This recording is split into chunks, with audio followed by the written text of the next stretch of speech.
Yeah, thumbs up. Okay. All right. Good evening, ladies and gentlemen. It is September 5, and we're going to begin this meeting of the Pacific Grove Unified School District, 5:30. Bringing this to order. Before we go further, beginning this meeting, it's important to pay respect and to acknowledge that we are on the traditional land of the Ohlone, Costanoan, and Esalen people, and additionally pay respect to elders both past and present. Can we begin with a roll call? Most certainly. President Swanson. Present. Clerk Dr. Hazen. Here. Trustee McNary. Here. Trustee Ottmar. Here. And Trustee Swanson. Here. Absolutely terrific. We've got everybody. As we move into the adoption of the agenda, we do have a walk-on item with Carmel Honey Company. It's going to be item X. That's available for review for anybody in the public, and it's also online, I believe. That's correct. Yes, it is. So is there any public comment on our walk-on item now, item X? Anybody in the room? Seeing no one. Anybody online? No one.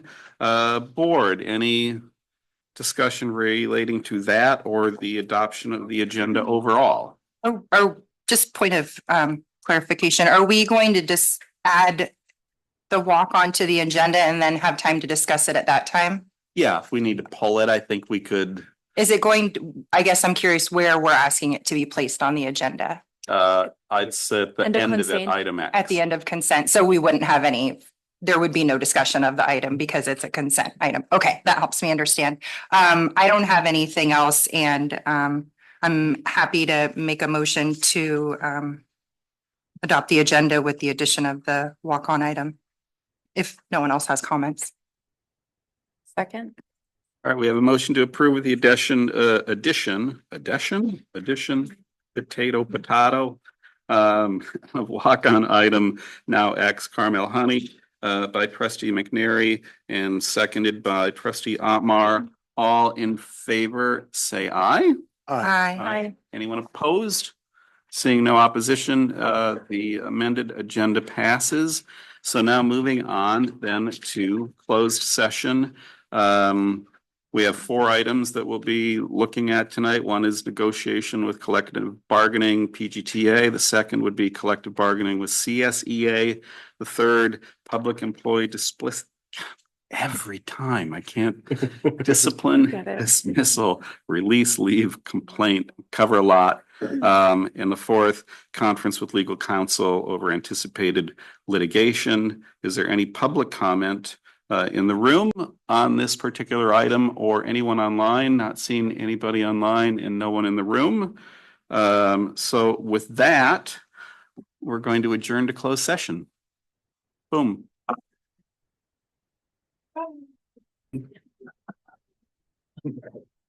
All right. We are reconvening after closed session. Thanks everybody for coming out and for waiting for us. Going to report back on closed session items, both number 1 and number 2, negotiations as it relates to PGTA and CSEA, nothing to report. The third item, public employee discipline, dismissal, release, leave, complaint. Information was shared, and 4, also conference with legal counsel, anticipated litigation information was shared. So with that, moving on to the Pledge of Allegiance, Assistant Superintendent Jorn, would you be so kind?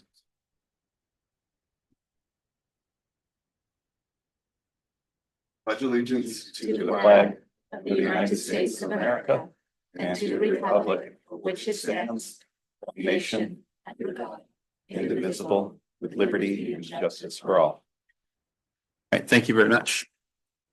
Moving on now to a couple of special presentations, beginning with California Art Education Association recognition for Matt Kelly. Dr. Adamson. All right. Well, it is my honor to be starting out our meeting this evening with a presentation, well, 2, in fact, of celebration. And so the first one is specific for our ability to be able to honor one of our very own teachers. It happens to be our art teacher, Mr. Matt Kelly at Pacific Grove High School. You may have read a little bit about him in a recent newsletter that talked about the specific award, but he was recently selected to receive the Ruth Jensen Distinguished Art Educator Award for Central California. He was actually nominated by a member of California Art Educator Association, and obviously someone and another colleague who recognized his brilliance and his skill. I don't think as I got to talk to others and staff and other students once we found out about the award, it was very clear that no one was really surprised by it, other than maybe Mr. Kelly himself, because he's very humble. I can tell that, and I love that in him. But definitely just this award and the selection, in my opinion, really is testimony to the incredible impact that he has clearly had on the students that he has been able to serve and students who've been fortunate enough to have him. And so it's my pleasure this evening. I'm going to introduce and invite to the front our Pacific Grove High School principal, Principal O'Meara. He wants the opportunity to also just really celebrate Mr. Kelly. And he's also invited some student speakers to join us here this evening who we're going to hear from a little bit. So please put your hands together for Principal O'Meara.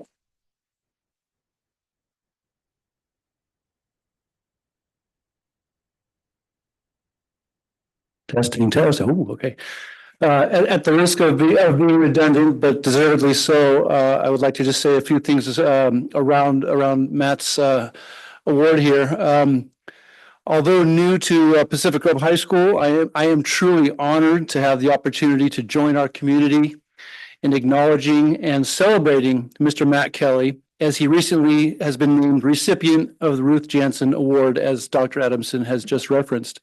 And this award is sponsored by the California Art Education Association, or subsequently named CAEA for the remainder of my remarks. The Pacific Grove school community learned of Mr. Kelly's recognition, oddly enough, through social media.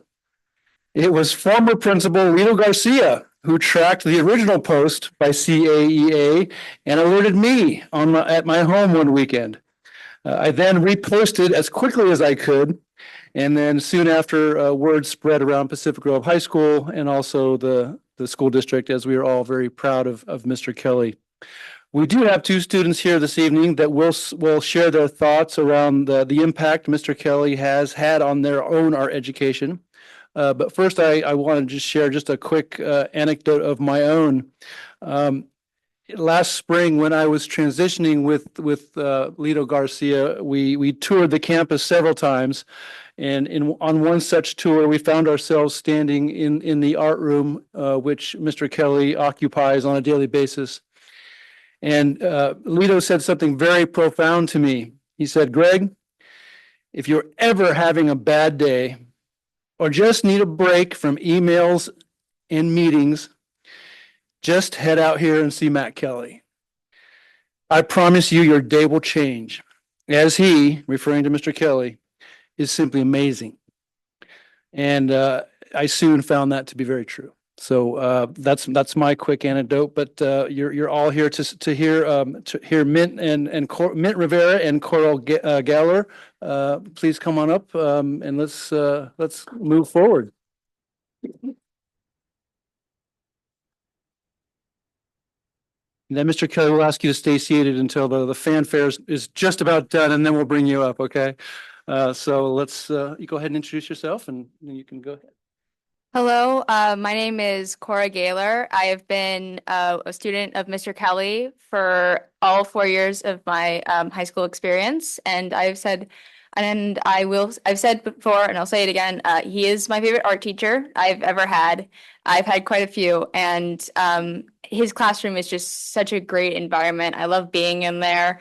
And I come in at lunch a lot of the time too. It's a really nice classroom, and I love all the work Mr. Kelly has done to help beginner artists, intermediate artists, and even advanced artists along their journey. He's just always there to offer advice or to help, and he's just an amazing teacher.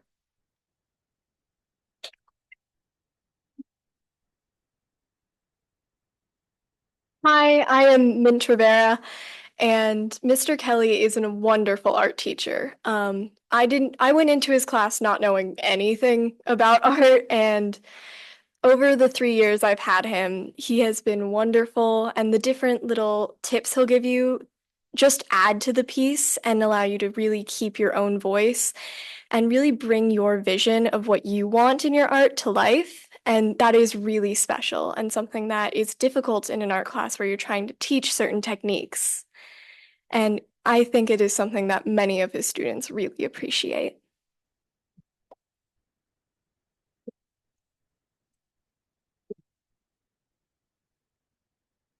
All right, without further ado, Mr. Kelly, please come up to the podium.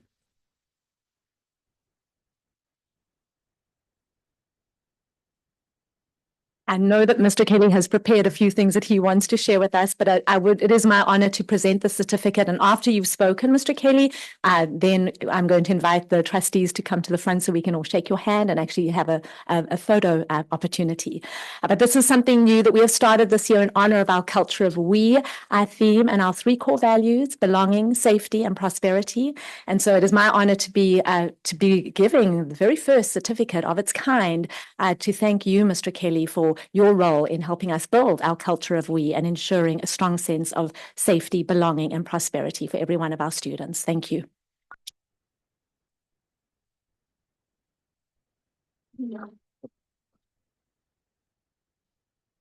So good evening, Superintendent Adamson, board members, and attendees.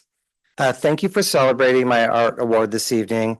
The award was established in 1983 to honor the legacy of Ruth Jensen because art education and advocacy was her life's work. For the last 22 years, it's been my pleasure to teach and serve this community as an educator. So when I attend the state conference in November to receive this award, I'm proud to be representing our district. I believe it is our responsibility to teach our youth about local art history and enhance their learning with art education. Lessons based on elements of art and rooted in the studies of regional artists like Armin Hansen, Ivan Earle, Joe Mora, Ansel Adams, Hay Ketchum, all who called the peninsula their home and found inspiration in the natural beauty which surrounds us. Studies have shown that art education promotes self-determination and self-confidence. Art commonly fosters joy and builds critical thinking skills. Art challenges students to invent, solve problems, and innovate. Currently, I'm the only full-time certificated art teacher in our district, while neighboring schools have full-time art teachers at their elementary and middle schools. I asked the board to support a plan to expand art education by hiring a full-time art educator for each site.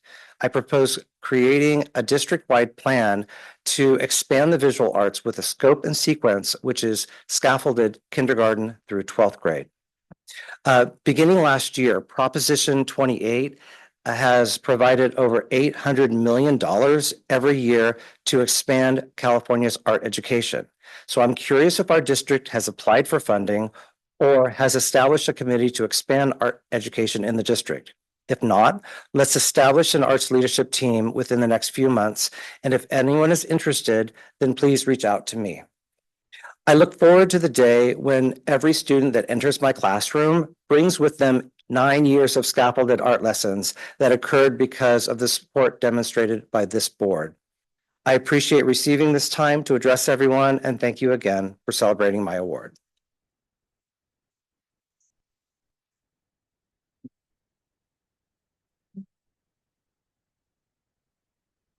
Okay, photo op. Okay.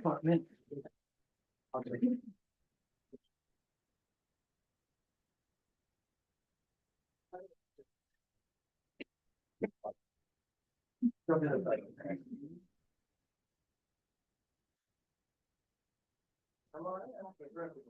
need to add 2 rows. Do I need to organize the room? Okay. Step forward.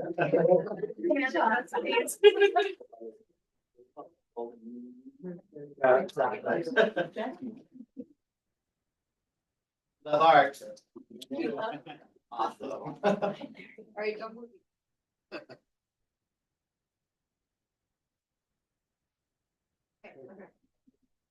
1, 2.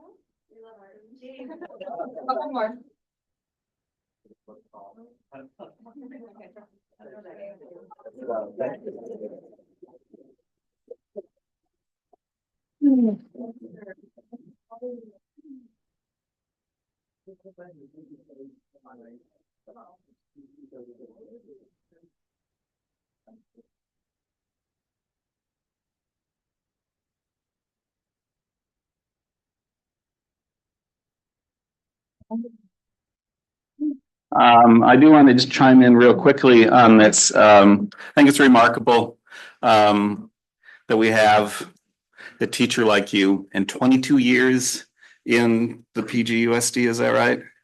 Which is astounding because you must have started when you were 19. But I think about it too. It's like I think about the art teachers, whether it was theater or actual, art that I had. Ms. Huff in junior high, I remember her name, and Ms. Seashore, who was our art teacher and drama teacher. And I think about what the gifts that you're giving to our students is remarkable, and it is rare. Like you pointed out, it's like not everybody has this. We're lucky that we have it. It would be nice to have more. But not only are you teaching our kids not just to do art, but about art, what it is, the history of it, and you're also building a community, because I heard these students talk about it's like a place where they can go and hang out, and I'm sure they do, like they used to hang out in the music room when I was a kid at lunch. It's like that's where we would be, right? Because there was a community there. And again, it's remarkable, and it's a little rare, but I'm grateful that we have it and that we have you. So thank you for everything that you brought to the district and to all the students over those 22 years. Thank you very much. And I don't know if any other board members have anything they want to jump in with, but please do. I'll just be really quick to follow on that great statement that, it's been mentioned a number of times, the culture of we. And as Brian mentioned, having kids choose to be in your classroom at lunch is creating a space of belonging for them. So I just can't say enough, not just for the teaching, but again, being part of the we of our district. Anybody else? I'll say that I hear we have a new future agenda item to talk about full-time art teachers at all of our sites. So I'll be mentioning that at the end of the meeting as well. Thank you.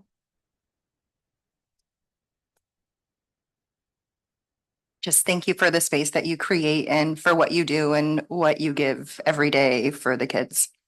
That's all. I'll ditto all of that. Thank you very much. 22 years, that's a lot of kids. And that reverberates. So thank you. Awesome. All right. So with that said, in a night of spectacular, moving on to item D, with as it relates to community high school, and Dr. Adamson, I'll let you take it from here. Well, thank you again, and the celebration continues.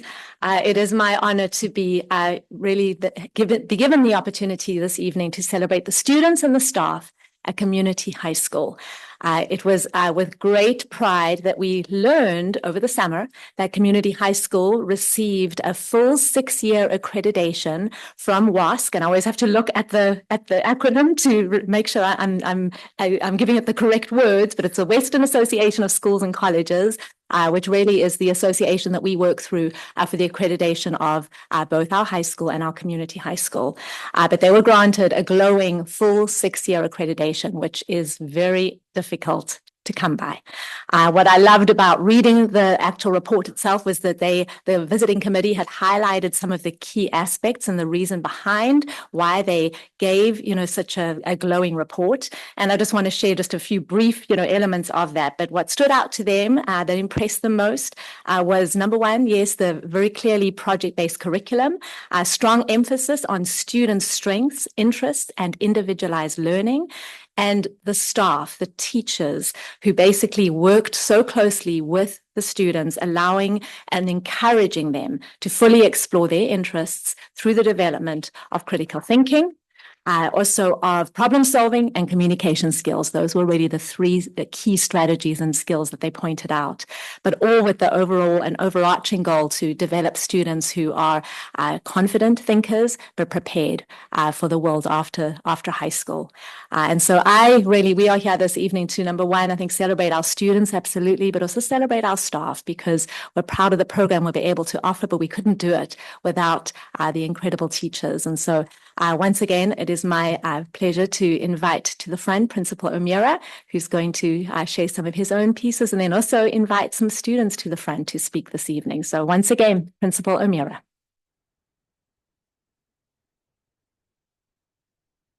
All right. First of all, I just wanted to express my gratitude to the students and staff at Community High School, along with Mr. Kelly and his recognition. I am truly humbled by being able to be part of celebrations and achievements that occurred before my arrival. And I that is not lost upon me, and I know the challenge to keep the ball rolling in a positive direction. So I am grateful. And again, at the risk of being a little bit redundant with Dr. Adamson, I echo her remarks, and I just wanted to kind of take everybody through another brief timeline here and how I got here tonight. As Dr. Adamson mentioned that during the 23-24 school year, under the administrative leadership of former Principal Lito Garcia and former Assistant Principal Dr. Larry Hagquist, and along with the head teacher Sherry Dieter and co-teacher Mansour Abdul Rahim, Community High School did in fact participate in a full accreditation process. This process included submission of an intensive analysis and self-study in the winter of 2024. This overarching school report included comprehensive self-assessments around school vision, school purpose, school governance, leadership, curriculum, teaching and learning, school climate, school culture, family engagement, and of course, school safety. The self-study, as all school personnel can attest, can be quite grueling, and in this case, quite rewarding. In the spring of 2024, as mentioned, the committee did grant Community High School a full 6-year accreditation. But what I do want to point out and brag on the part of Community High School and those that led them through this process, that the WASC committee scored Community High School highly effective, which is the highest mark possible, in 14 of the 19 categories, which is truly amazing.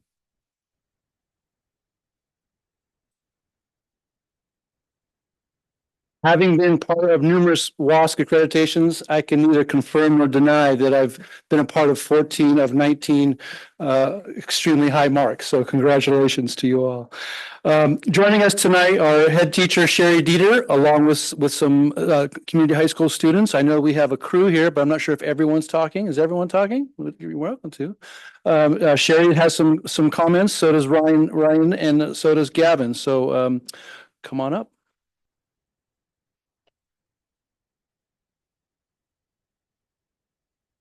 All right, I will first introduce student Gavin Bertnier. Good evening, PGUSD Board of Trustees. My name is Gavin Bertner, and I'm here to talk about my time at Community High. For me, CHS has been significantly different from the many high schools I have attended. Due to complications, I had to travel around the US, just going to different states and attending different schools.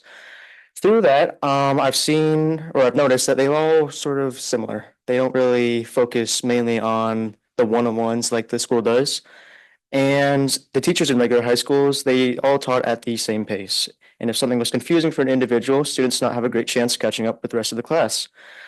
Due to that, I typically had to figure things out on my own because I feared being viewed as an uneducated individual. In CHS, the teachers don't judge a person based on the questions they ask. Rather, they focus more on what you need and the amount of effort you put into your work. Though we have a compact academic structure, we are still able to do a lot of work in comparison to other high schools. We typically have designated times where we complete and start assignments, which allows a lot of students to meet the required credits. This also allows them to get ahead of what they need, which can lead to an early graduation. The idea of an early graduation typically causes people to excel in their work in order to try and achieve that goal. Though CHS has a lot of positive aspects, there are some flaws that I have experienced during my time there. One of which is there are no opportunities for athletic individuals to have a chance at trying out for a school team, which isn't a major inconvenience for all students, but can still limit a student. We were all part of the WASC process when they came down and viewed the school, and I'm happy to say they did include it in the report, so hopefully that will change soon. Through all the positive aspects of this school, I am able to succeed and do what I need in order to prepare myself for my future. Though most of the material is very straightforward, if I ever have any questions regarding assignment, our teachers are willing to help us as an individual, which is a key component for academic success. In general, my time at PG Community High has been a pleasant experience, and I hope it stays the same for any future students. Thank you for your time.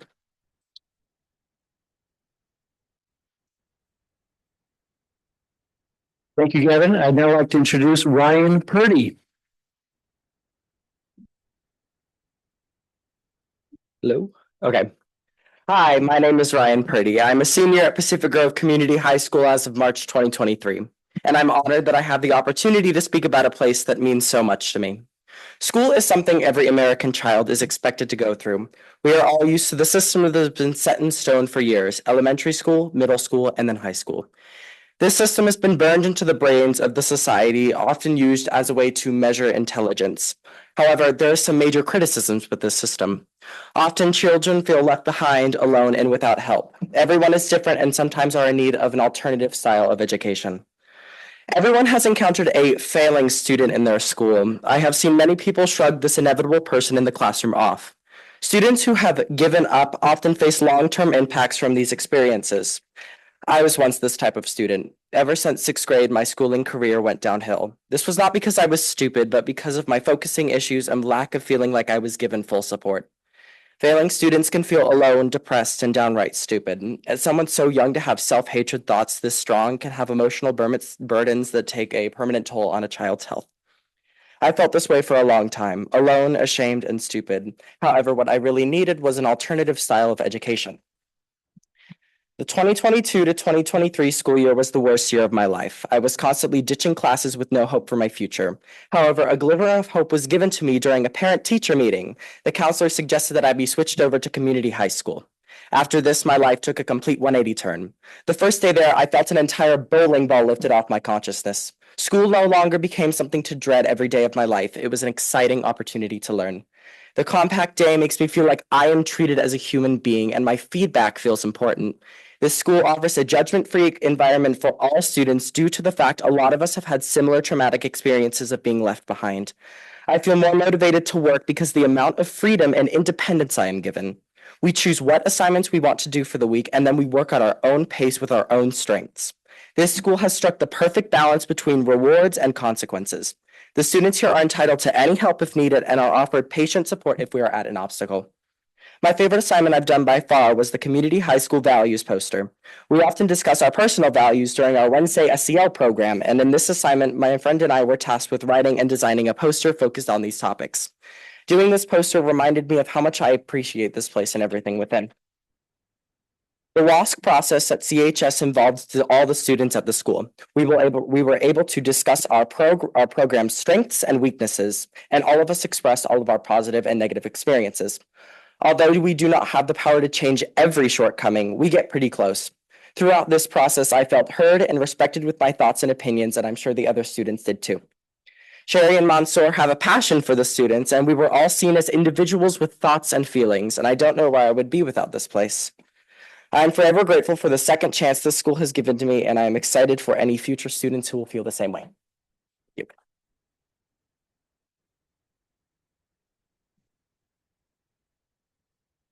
And there you have it, some wonderful things happening at Community High School. Last but certainly not least, I'd like to introduce Sherry Dieter, head teacher at Community High School.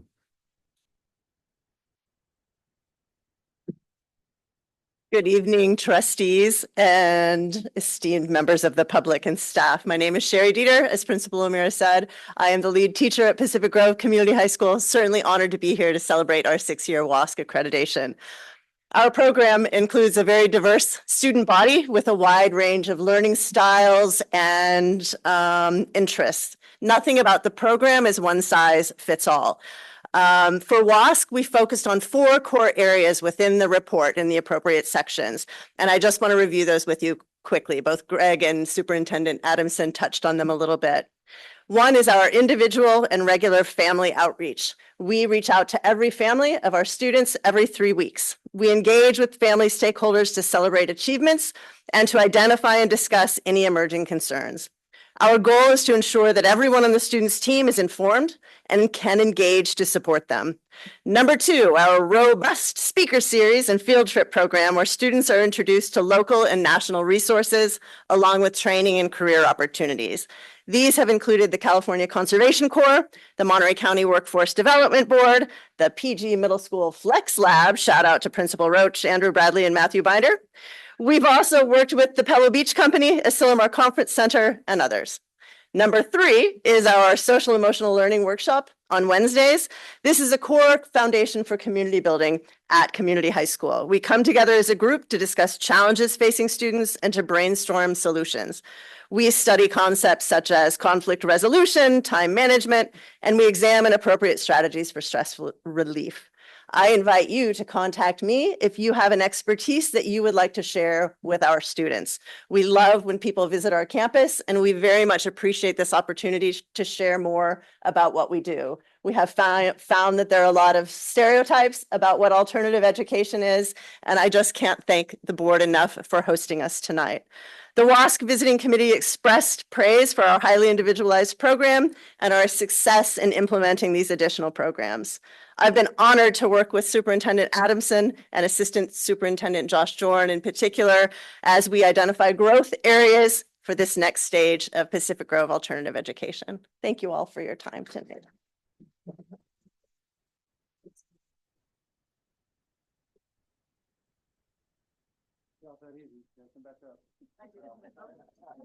Well, this is now the second official and really the third, which, I will probably give to you, or maybe I will come by the school later this week to hand it out to Mansour. But once again, a certificate to thank you, Sherry and Mansour, Mrs. Dieter and Mr. Abdur Rahim, for the role that both of you have played in, once again, helping us build our culture of we and ensuring that strong sense of, which is clearly from our two student speakers this evening, belonging, safety, and prosperity. And just what heartwarming words for us to really hear directly from the students themselves as to what this program means for you. And their cheerleaders here as well. There was obviously some additional support, but again, just thank you for the role that you both play in that. So please put your hands together for Mrs. Dieter. I'm going to invite the students and our trustees to please come to the front once again for another photo op.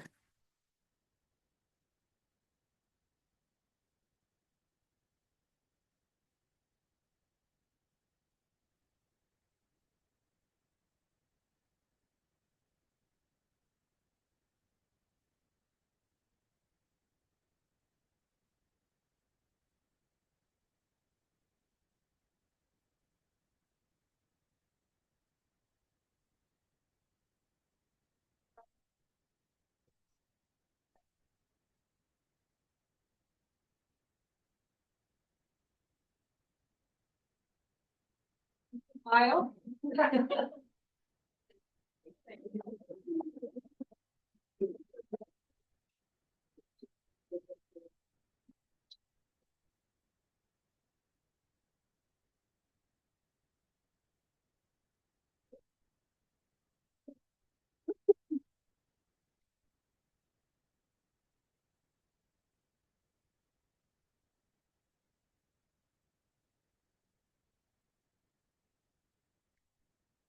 And I am going to say a couple more things just about this. If you haven't been to community high school, I urge you to do it. It's like the program is really remarkable.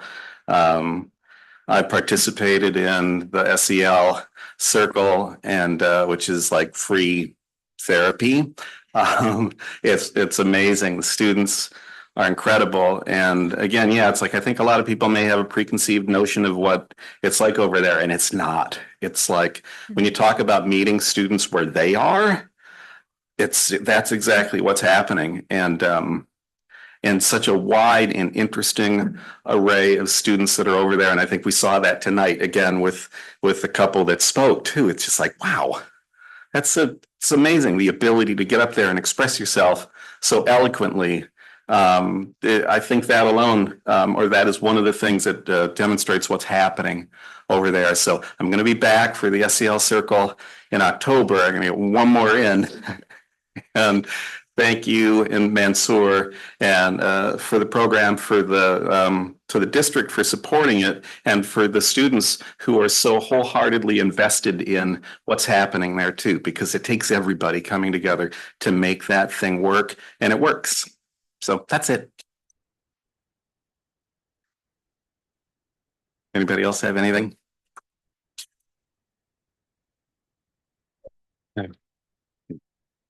Okay, great.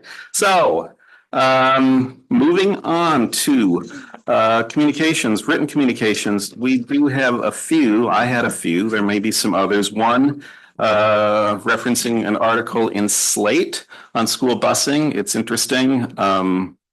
Worth the Google. One email sharing an amazing array of writing examples from Ms. Grogan's class.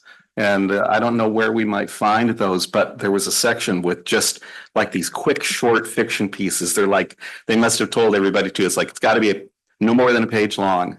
And you just get wrapped up in it, you know? And so those were amazing. One relating to PSAT access, which I understand we've taken care of now. One relating to deer awareness. I don't know if you guys have noticed, but there are a lot of deer in Pacific Grove. And then one relating to parking on Forest Avenue. So those were the emails that I got. Board, anything else? Okay. I got one for related to bias initiatives, and that's all I have. Okay. And nobody else? Okay, great. So moving on to board member comments. We'll just start down with Trustee Carolyn Swanson and work our way back. If there's anything. I don't have a lot. I'm just going to bring up two things at future agenda items, which I might as well say here because so many more of us are here right now. So I want to hear more about art teachers at Robert Down Forest Grove and how we can expand at middle school possibly. And then I did hear one of the students from Community High mention that there's no sports access or athletics access. And I would like to seek to understand more about that, what that is, and if we can improve it. And he mentioned the WASC report, which I would love to read again for the first time because I'm not sure if I don't know if I've seen it for the Community High. So I'd be interested. I think we got some sort of summary or something, but anyway, I would like to request that. So those are my comments. Thank you. Okay. I was gonna bring you guys up to date on our membership at Community Human Services. I presented Dr. Adamson with a certificate of appreciation from CHS with regard to our JPA membership. And just to refresh us all, Community Human Services is a nonprofit and a joint powers authority that provides mental health, substance use, and homeless services to middle and low income families in the county.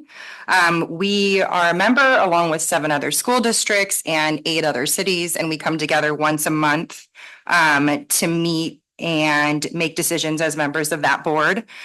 Each year, our district makes a financial contribution to the JPA, which Community Human Services is requested again. So I thought it might be valuable in light of that coming up again if Community Human Services would be willing to come out and give a presentation to the board about what their current offerings are and just to make us all more familiar. So if the board is on board at future agenda items, I would be willing to ask for that to be added and to make the contact with CHS and Dr. Adamson. So that's all I have this evening. Awesome. Thanks. Right. Thank you.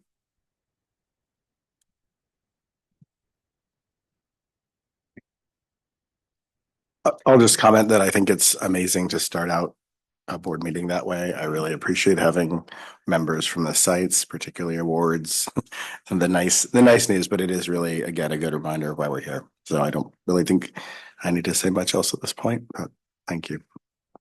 Thank you.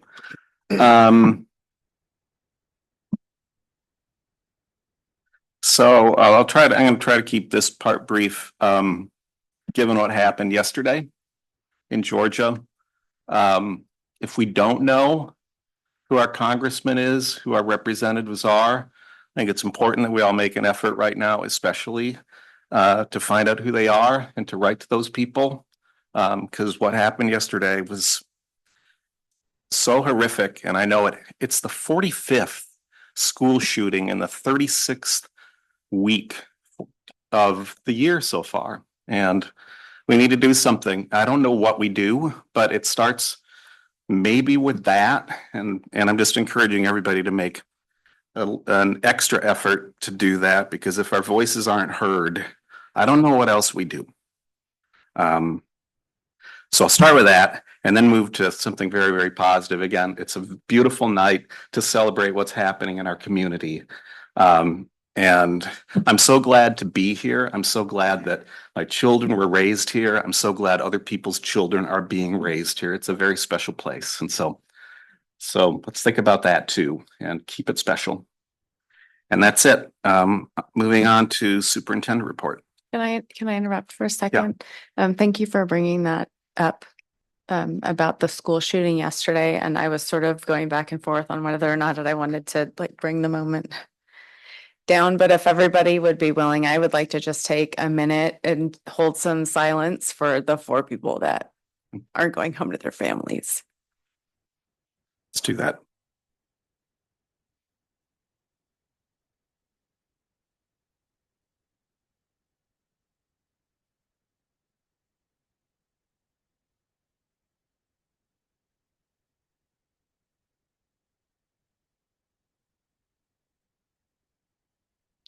Thank you for that. Thank you. Okay, moving on to superintendent report, please.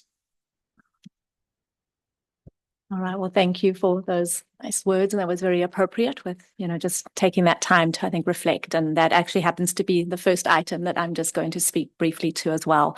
I did, send out a letter to our community this afternoon, just really, I think, expressing how, I know that I speak on behalf of all of us in this room within our community, on just how, tragic the event is and was, and how senseless it is, right? But I think from every situation, right, we have to draw something that we're able to take away from that.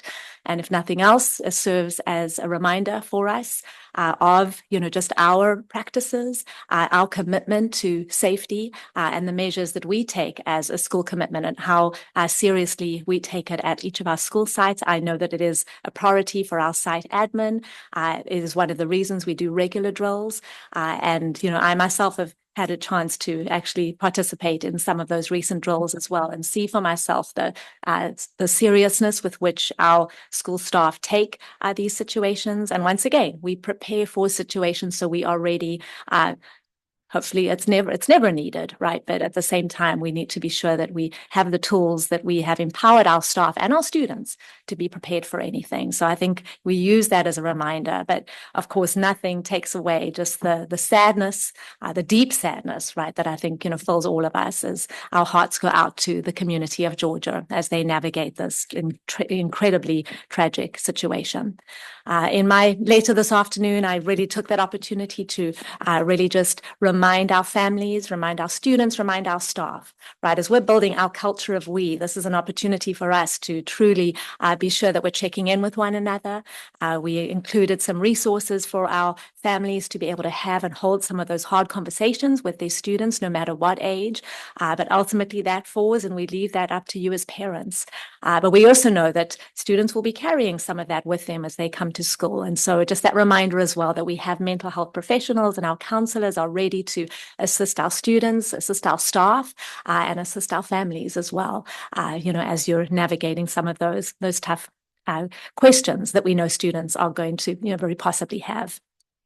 But again, I bring it back to that culture of we, and the biggest part for us is we really focus on what that means. It really it stands. What we stand for is that we care for each other, and this is that moment for us to be able to reach out, and I think just more than ever come together and be sure that we are spreading kindness and treating others with just a strong sense of understanding.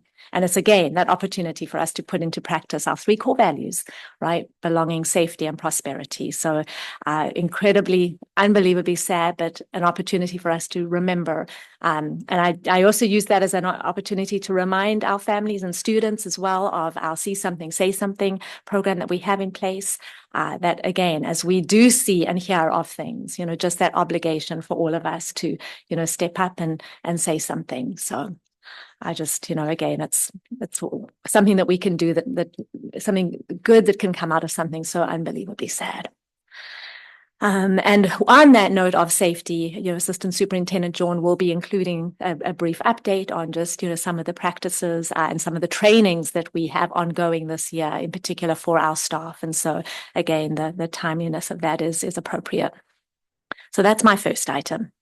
My second really comes into just that reminder of, culture of we, and I think what better way for me to be able to see our culture of we in practice and in action at our school sites with our recent back to school nights.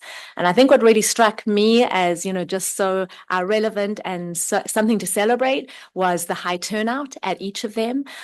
We had so many of our families there, and that fills me with joy because, so much of the work we do, we talk about it all the time. We can't do it alone, right? It really it needs to be that partnering of our school staff and our families to be able to work in support of our students. And so to see so many of our families taking that time to show up and be there to meet their teachers and learn, their children's teachers, and learn about what the year ahead has and how we can partner together, right, is such an important part of that evening. So I just commend our families for, setting aside that time. And it was just a joy for me to see our staff, our teachers, our educators, our site principals and assistant principals really just serving in that role of being able to connect with our families, talk directly to them, about what we stand for and about what the year ahead holds. So just so much to celebrate. So I really just wanted to focus on that. And then the second one, on the next slide, I just included another link to our core posters, our core value posters. And this is something that we had shared previously, but I really just want to draw attention to it at this time because we are getting ready to have copies of these posters printed, and they will be distributed to all of our school sites, with the idea being that one of these will be posted in a visible and accessible location in every place at every one of our school campuses, including here at the district office. And this is truly just going to serve as that reminder about what we as a district stand for, about what these three core values stand for.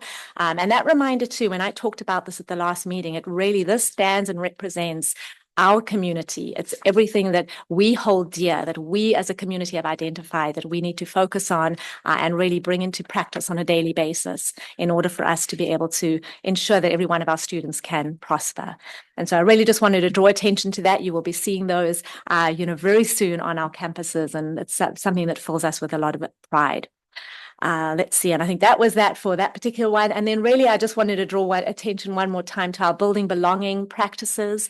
And really, this is something that I had shared again at our meeting last month.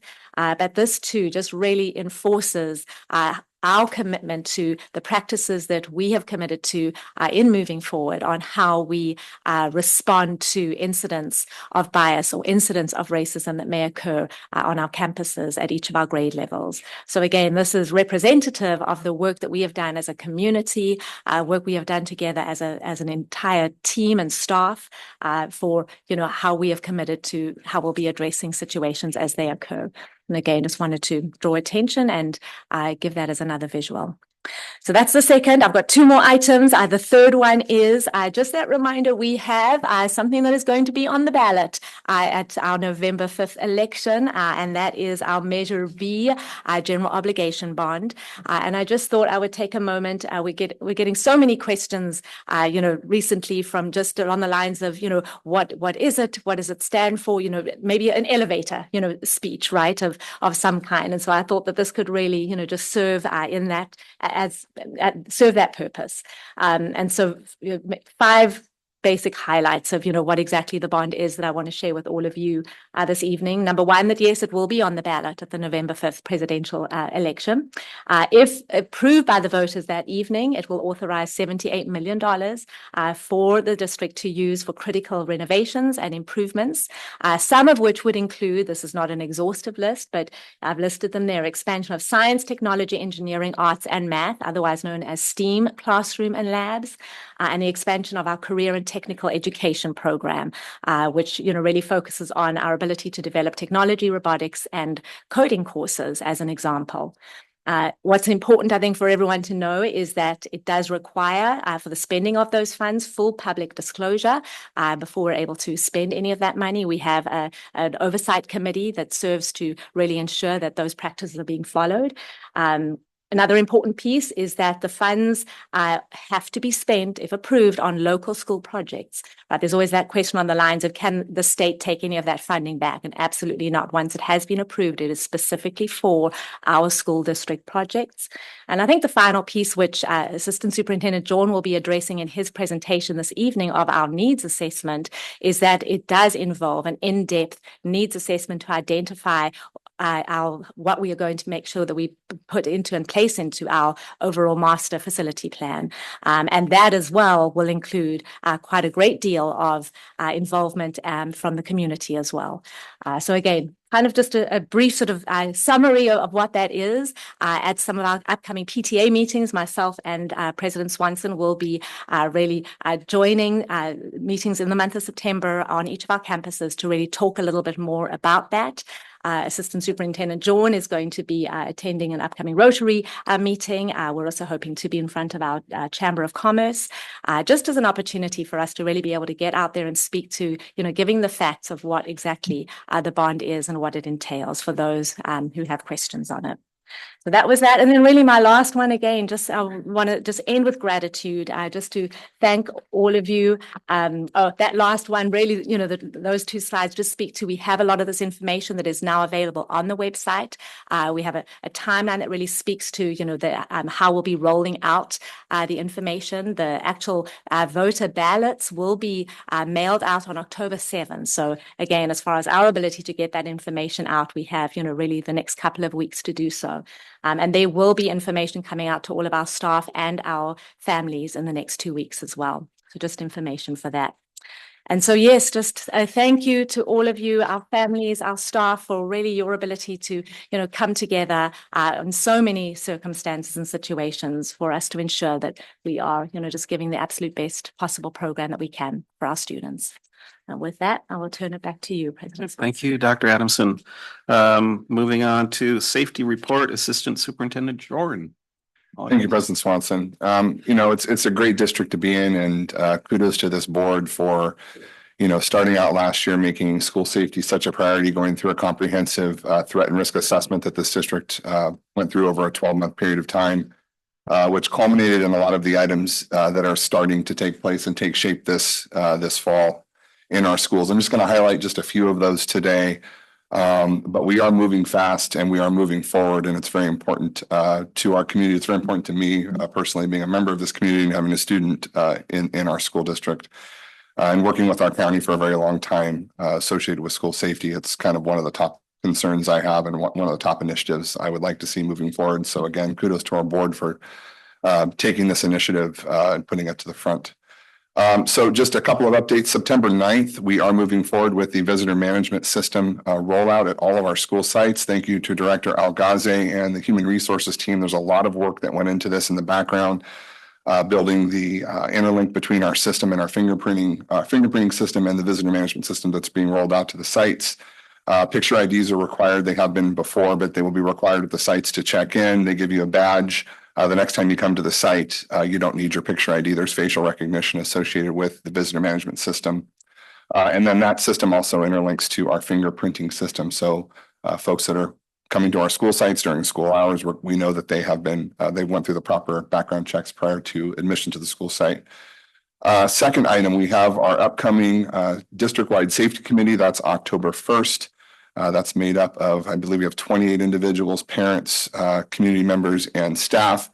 That safety committee is the committee that brought forward recommendations to the board in June for implementation in the 24-25 year, one of which is the visitor management system.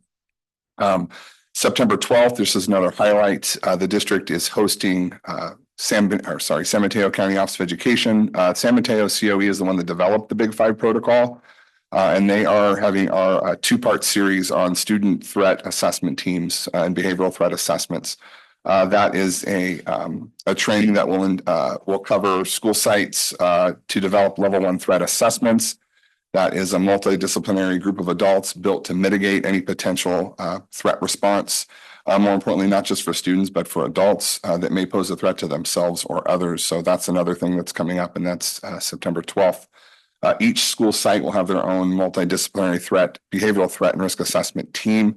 And everything is currently posted to our website. There's a lot involved in this, in the rollout, and we're really thankful to have partnered with San Mateo County Office of Education on this, again, because they initiated the Big Five protocol that we have implemented here in our school district. And finally, a lot of training going on, a lot of professional development in the district this year. Various topics, a couple of which just I will highlight. The We Got Your Back training. That is a curricular component to active crisis response that we will be delivering to our certificated instructional staff at some staff development meetings here coming up. That will be weaved into the curriculum at all grade levels at some point in the year. But first, we need to train our teachers. We need to train our instructional staff in the classrooms so they can weave that into their delivery of instruction to students throughout the year. That's a big one. Also, we have a couple of asynchronous trainings that the entire district will be attending, one of which is an active crisis response training, which is not only it's a requirement under statute, but it's again something that this board has taken, and put to the forefront and has been a recommendation that came out of our district-wide safety committee. A lot more going on this year with the district, but those are the quick highlights this evening where we stand right now, starting out the school year. And thank you again to this board for taking this so seriously, and especially with what's happened here recently in recent events. So thank you. Thank you very much. Moving on to individuals desiring to address the board. These are for non-agenda items typically, and we'll start with community members. Just a quick reminder that comments are limited to 3 minutes and 20 minutes in the aggregate on any particular subject. Again, non-agenda items. If there are any community members with comments in the room, please step on up to the podium. And then we'll go online in a moment if we have anybody.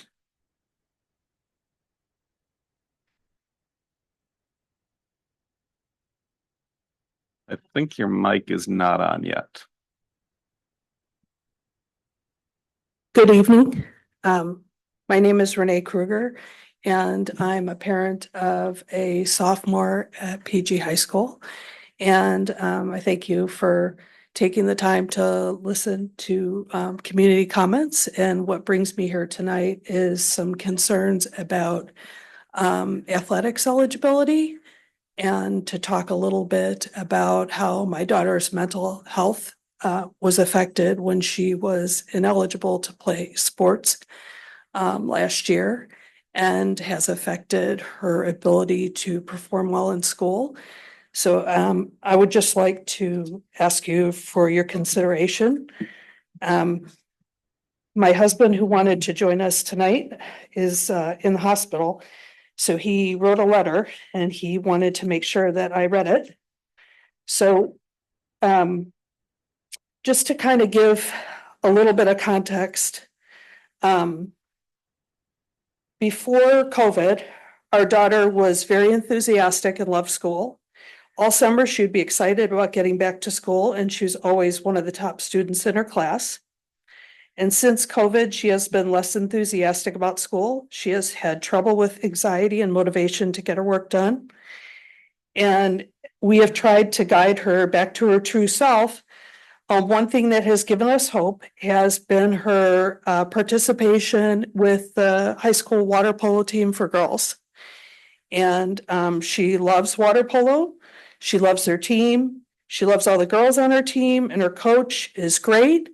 And being part of the team has given her school spirit. She was eligible to play her freshman year of high school, and she made the 2.0 eligibility GPA, no problem, was feeling very positive. And this is a kid who in middle school, quite honestly, was feeling a little lost.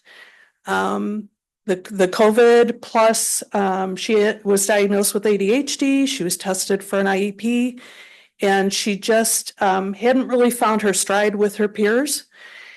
So this embracing environment that was created by the water polo team really helped her to be able to finally become her true self.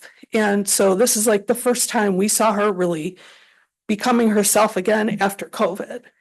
So it's a little emotional for me. I apologize for that. But I just want to let you know that there are coaches who are advocating for the students and trying very hard to support them. And for kids that have mental health issues, ADHD, neurodivergent, you know, my daughter in many ways would probably be more comfortable at the community high school. However, the athletics, the lack of athletics program does not work for us. And I'm sorry to actually have to cut you off, but you're at 3 minutes. And just Okay. out of fairness to everybody, Yeah. we have to limit it to 3 minutes. So I would just end on that is a big lack. And where Mr. O'Mara was kind to invite us to come talk to him tomorrow, and I want to acknowledge that and thank you for that.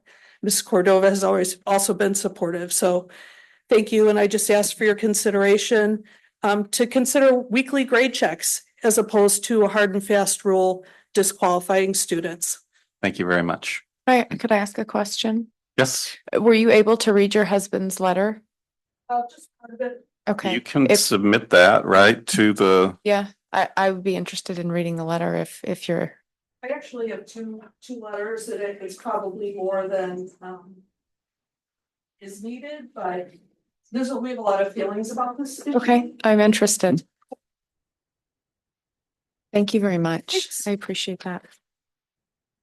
and Dr. Adamson, with letters like that, I mean, that gets submitted into the record for the meeting too, right? But if we could get a copy sent to made and sent to every board member too, I think that would be We can nice for absolutely us. do that. Absolutely, yes, yeah. Okay, great. And we have one person online, is that right?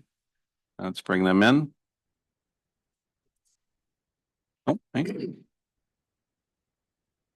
Hey, everybody, hold on, let me get my camera going. See, I look horrible, but it's okay. Am I on? You are. Hi, everybody. This is Barbara Martinez. I'm not sure if this is the right forum. I think I should be standing up with staff, but I just wanted to remind everybody that we are having a community drug awareness forum on September 23rd from 6 to 8 o'clock at night at Pacific Grove High School Library. Our featured speaker is Dr. Casey Grover. He is the chief of staff at Community Hospital of Monterey Peninsula and the co-founder of Central Coast Overdose Prevention. We'll have an opportunity this night to go ahead and distribute Narcan. We received 900 doses in the district of late, and so we will be presenting that to anybody who would like that comes to the forum. I'd also like to thank our superintendent for making a visit to our school and for spotlighting the adult school in her recent newsletter. Our classes begin September 23rd. So members of the community, you will be getting your brochure this week, and registration starts next week. Classes start the 23rd. So please be on the lookout for that. Thank you. And thank you very much for that. Is there any other community members for non-agenda items? Yes, here we go.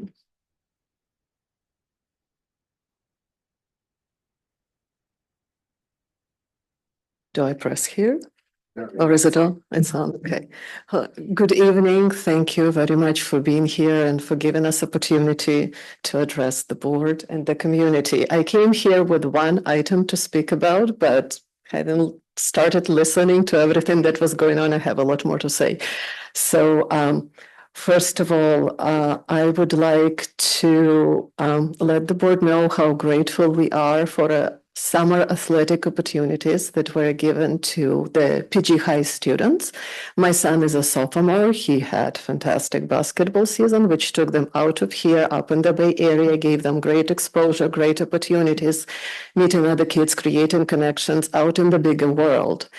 And we had inaugural trip with a cross-country team, which took them to Yosemite Camp, running a television, 6 days, 5 nights, together with Coach Gabrick. So I would like to say thank you to Coach Gabrick and to Coach Powers, athletic director Coach Powers, for creating these opportunities. It took the kids a lot.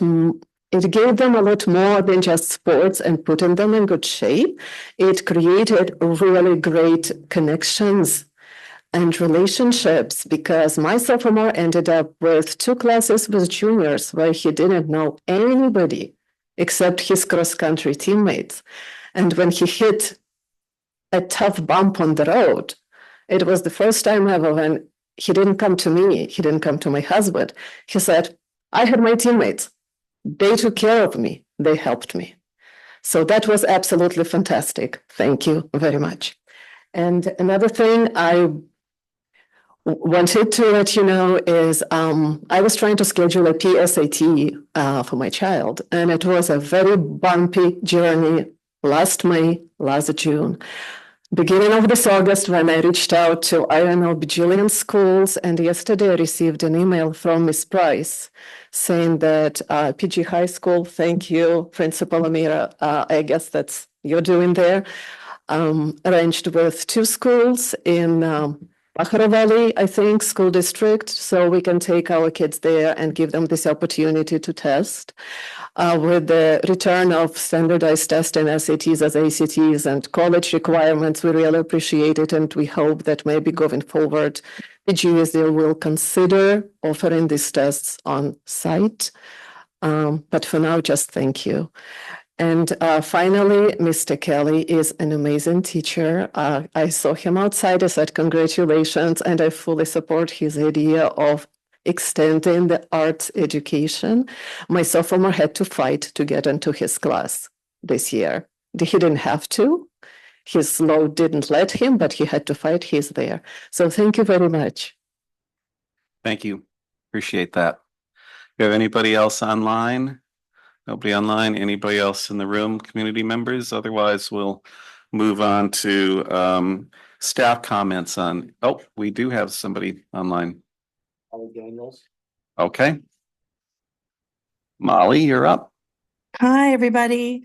I just wanted to speak to what was happening with the sports and listening to one of the parents' stories tonight, because this is like one of the many stories that I've heard through the years, which, you know, honestly has completely turned our family off to even attempting to get into any kind of sports program, just because for so long, just waves of families, I would hear stories about, you know, the coaches playing favoritism and, you know, bringing students in that, you know, we're friends of friends, and because it's a small community. And I really think that it would be great if we could create social norms around having conversations about inclusivity and having these really hard discussions about ableism in sports, just because there are students who can offer so much, you know, to their respective desired sport, and to be turned down for something they're really good at and something they're interested in. I don't see the justice in that, and making it accessible for all families, not just the favorite ones or the ones who, you know, were born and raised here or grew up together, you know, giving everyone an opportunity and really having those discussions and creating those norms as part of a commitment to being inclusive to everyone. So thank you. Thank you for your comments. Anybody else online at this point? No one? Anybody else in the room? Community members, non-agenda items, and moving on to PGUSD staff comments on non-agenda items. Anyone in the room wishing to speak? We see nobody online. And I thought Linda was going to get up for a second. Here she comes. And I have my new paperclip necklace on that third grade student wanted me to be on camera with. I'm Linda Williams. I'm the ELD teacher at Robert Down School. And I just wanted to invite all of you, if you're out for a walk this beautiful Saturday morning between the hours of 9 and 11, and you're going by Caledonia Park, please stop in. We're building that community of we that the superintendent has so graciously talked about tonight. All of our multilingual families are coming together to celebrate having come from near and far to our little corner of the world here and to try to find connections and meet new people. And so if you'd like to come welcome our multilingual families who are from all around the world, have some coffee, a donut, or a bagel, and celebrate all the heritages that we have here. And we have our ELD population at Robert Down. Typically, we have around 10 or 12 students. We have over 30 students this year, 16 brand new families. So we want to make sure that we know how much we appreciate them, that they are a big part of who we are here at PGUSD. And so if you're in the neighborhood, Saturday, Caledonia Park, people in the audience as well too, coffee and donuts, bagels, and a lot of fun. It's going to be a play date. So 9 to 11. Thanks. Great. Thank you for sharing that and you and your team for putting that together. That sounds fantastic. Anybody else online or in the room?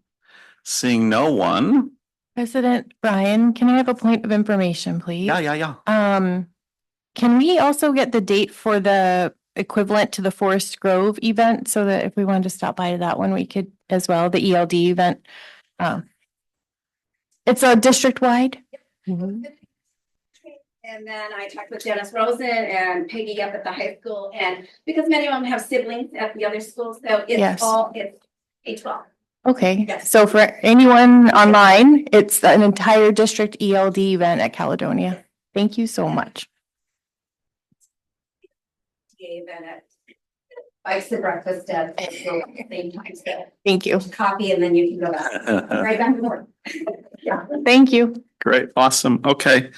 I think we're now okay to move on to consent. We did add one item to consent for those of you who missed it, which is became item X. It is a contract with Carmel Honey Company.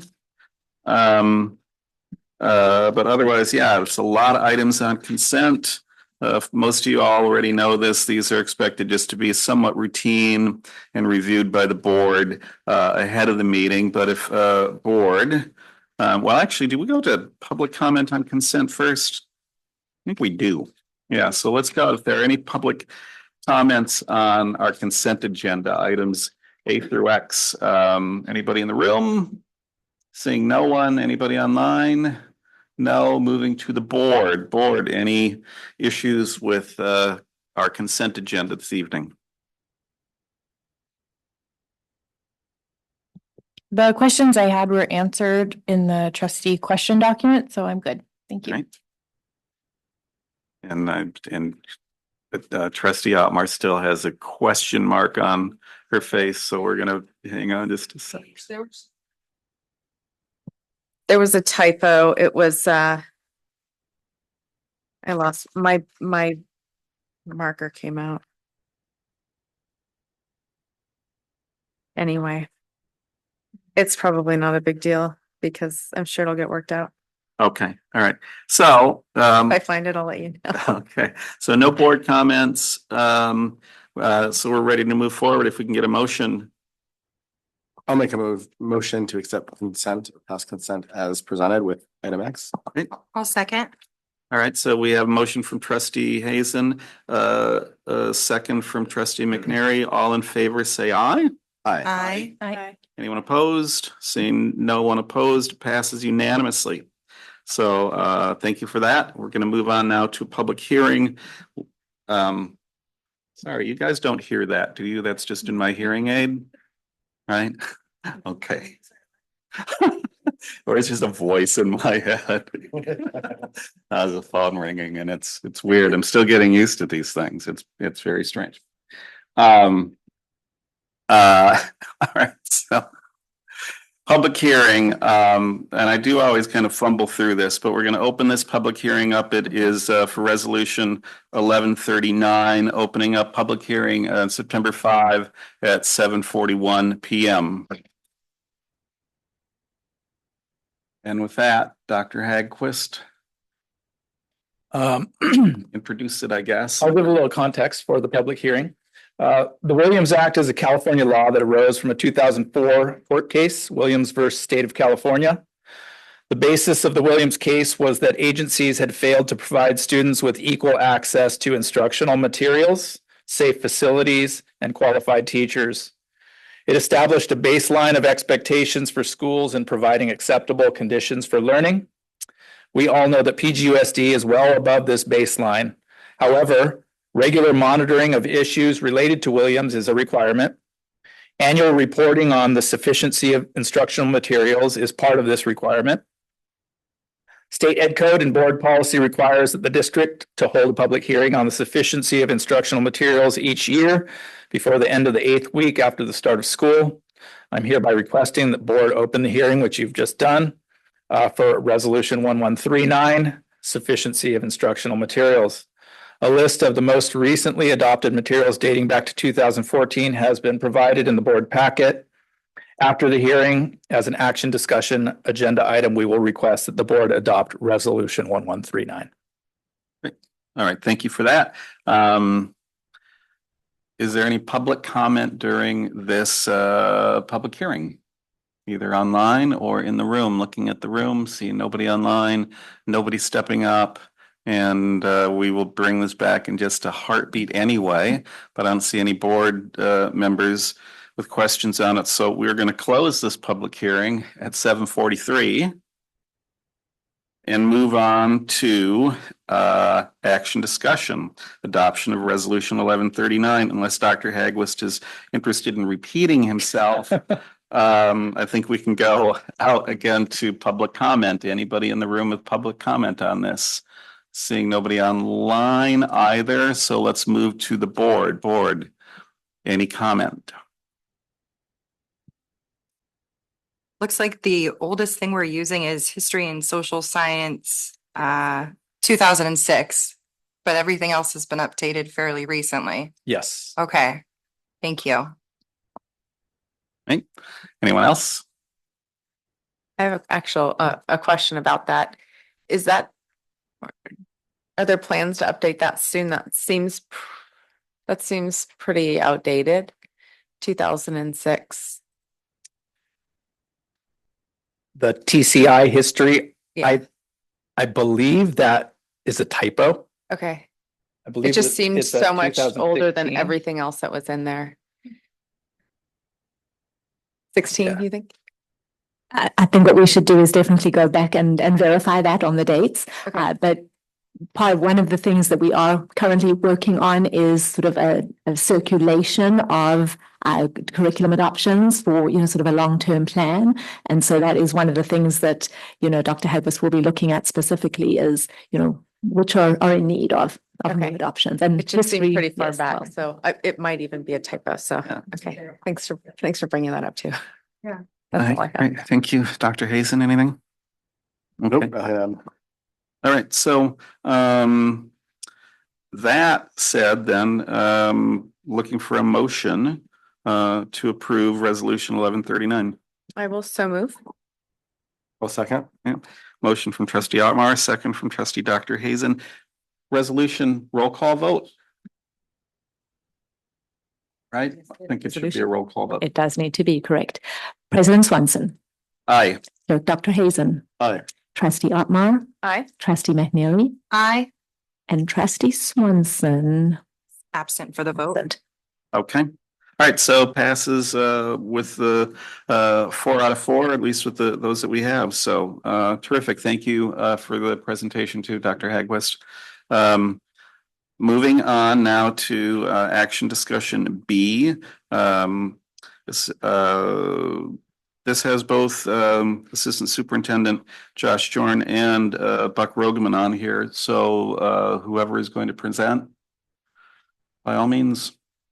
I'm going to hand it over to Chief Rogeman. Thank you very much. Trustees, I'm Buck Rogaman, the Chief Human Resources Officer for Pacific Grove Unified School District.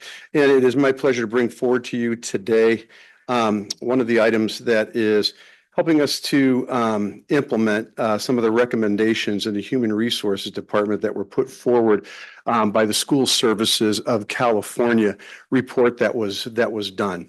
And what we're looking to do is have our personnel specialist be reclassified to a confidential administrative assistant to the Chief Human Resources Officer. What this will do is it will align us within our district and with the districts that are around us in terms of the administrative support that is available to the Chief Human Resources Officer. The job description is written so that many of the personnel specialist duties are going to remain with this administrative assistant to the CHRO.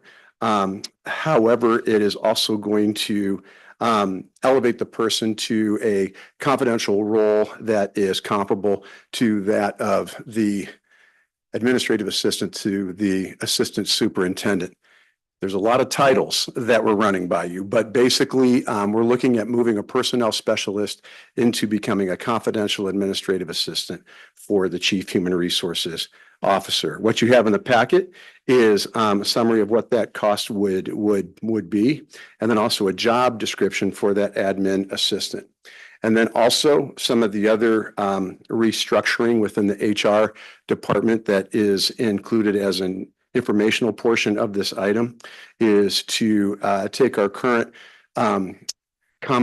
combined position, which is a personnel specialist and a personnel technician, have that person become a 1.0 personnel specialist, and then take our part-time personnel technician and turn that person into a full-time personnel tech.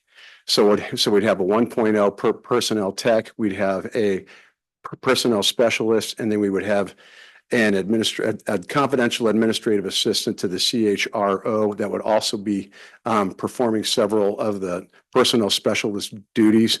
So really what you have would be the Chief Human Resources Officer, two people who can handle personnel specialist duties, and then a person who is a full-time personnel tech. We feel that this restructuring is going to allow the personnel tech to be able to take on many of the receptionist roles. So we will not need to hire an additional person, which was also one of the recommendations that was put forth by school services. We feel like we don't need to add that person to specifically do the receptionist duties, that if we have a personnel tech, they will be able to do things such as fingerprinting people as they come in as volunteers, while also addressing the receptionist needs that we have at the front office. That is a summary of what you have on the document there. And then the financial information, of course, was provided by Assistant Superintendent Jorn. Thank you very much for that explanation. Let's go up to the public. Is there anybody in the room with comment or?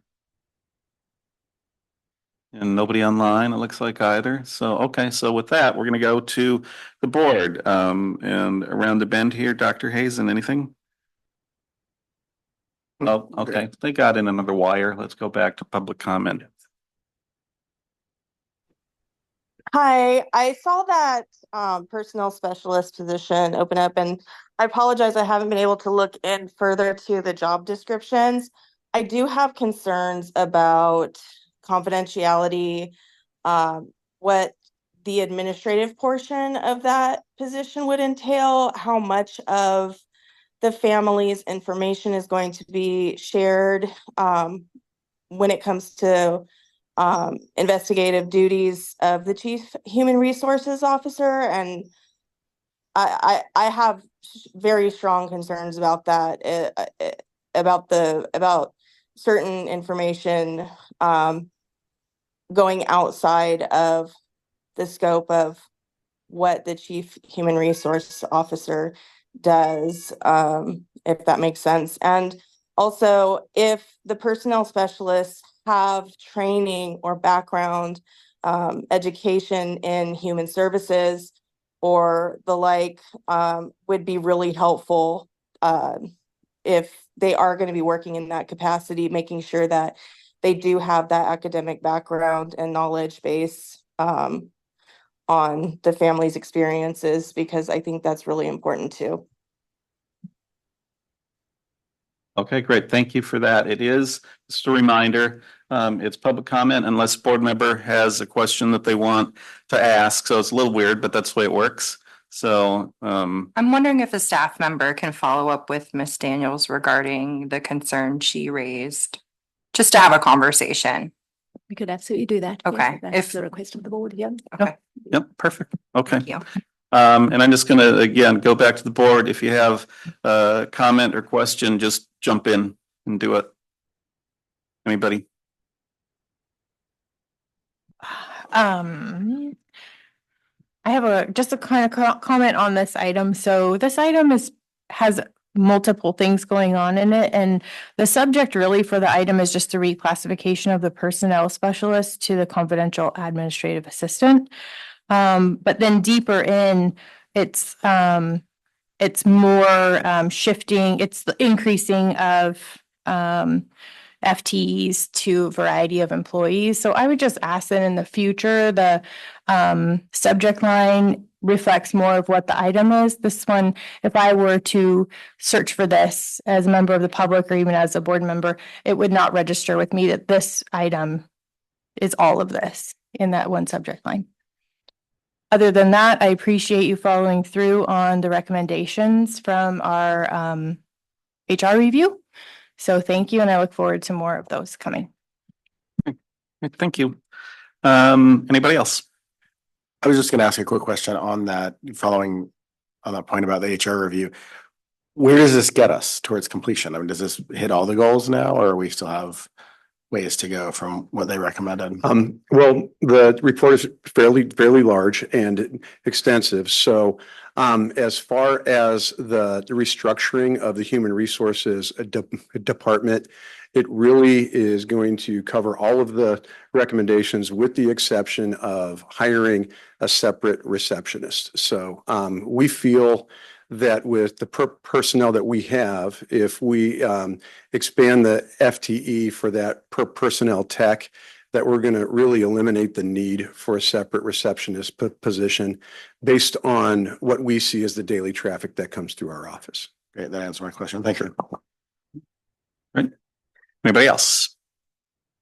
Not seeing anybody. So action discussion item B, looking for a motion to move forward. And I'll make that motion, and looking now for a second. I'll second. All right, motion made by me, trustee Swanson, seconded by trustee Otmar. All in favor, say aye. Aye. Anyone opposed? All right, passes unanimously. Thanks, everybody. Thank you, Chief Human Resources. What is your title again?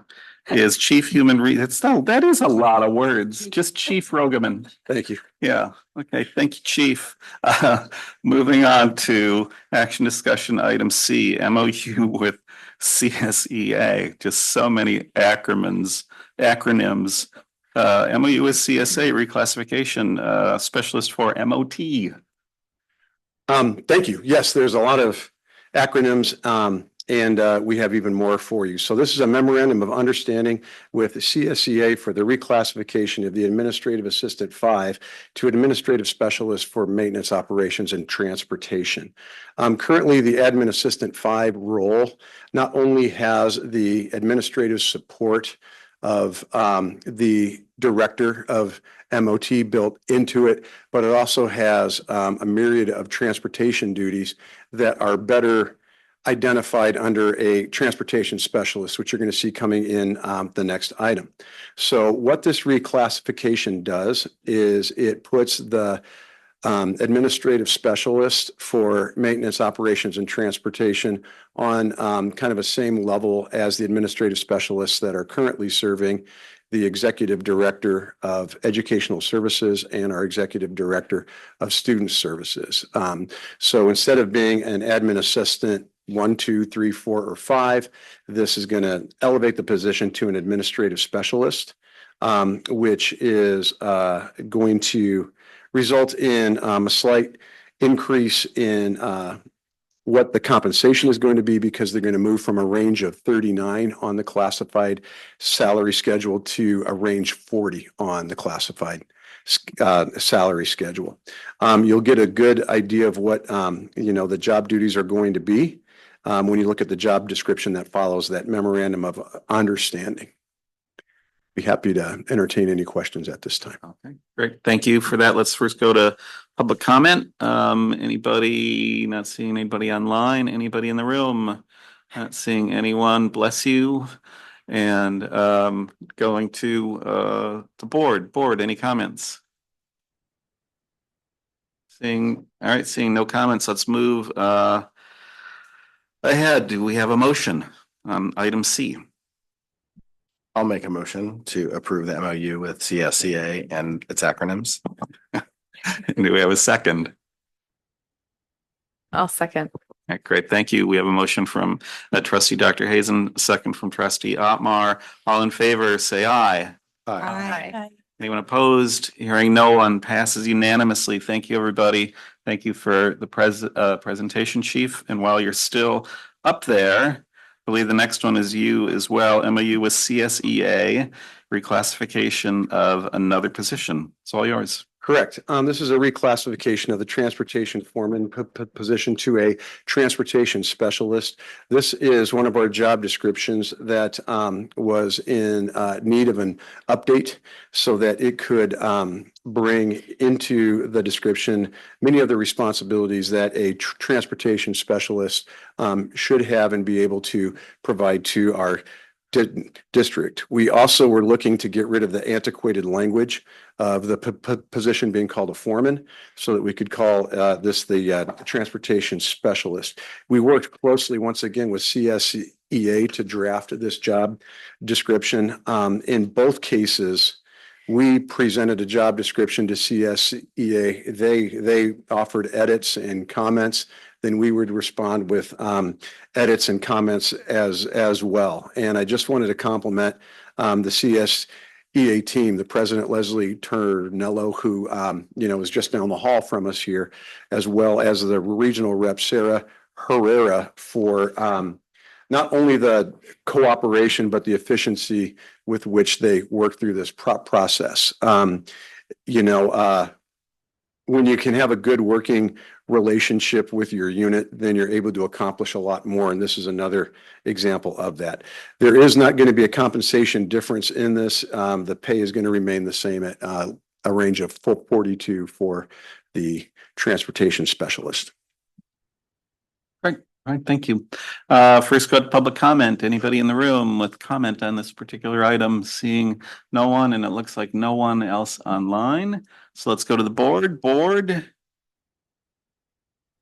Seeing no one, so let's look for. I've got one. Oh, Thank you. yes.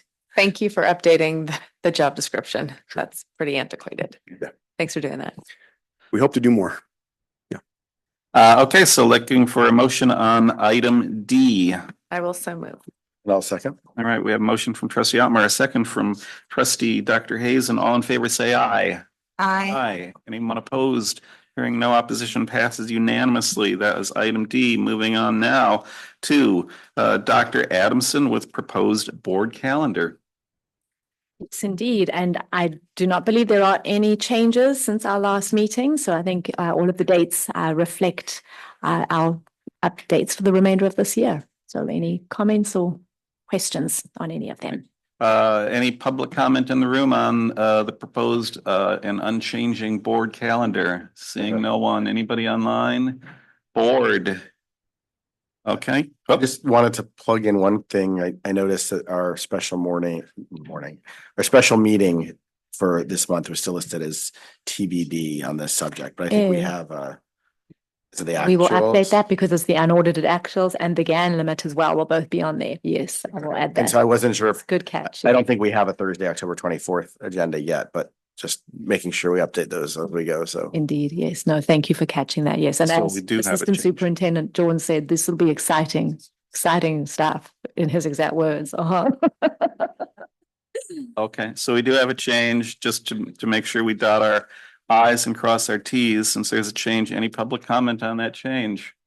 Nobody online. Board, any opposition? Otherwise, let's get a motion. All right, I'm going to move to make a change or to approve with that little tweak. Is there a second? I will second. All right, so a motion by me, seconded by trustee Dr. Hazen. All in favor, say aye. Aye. Aye. Anyone opposed? Hearing no one, passes unanimously. Thank you very much, everyone. Now moving on to information discussion, solicitation of funds report. Dr. Adamson.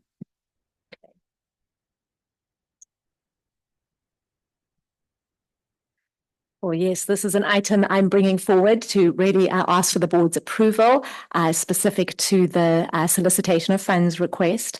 And this really just is, it allows for students, for any school, student organizations or any school connected organizations to go ahead and solicit funds on behalf of the district, in particular, if those funds will directly benefit students or staff.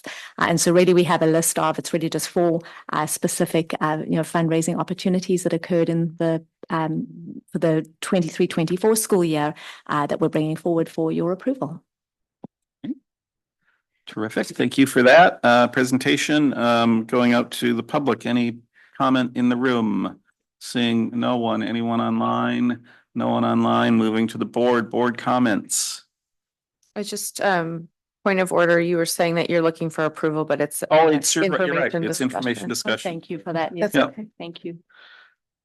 So, okay. So, that's it. I think we can move on. Right? No other board comments? I see Carolyn going for her microphone. This, we're on the solicitation of funds item, right? Mhm. Okay.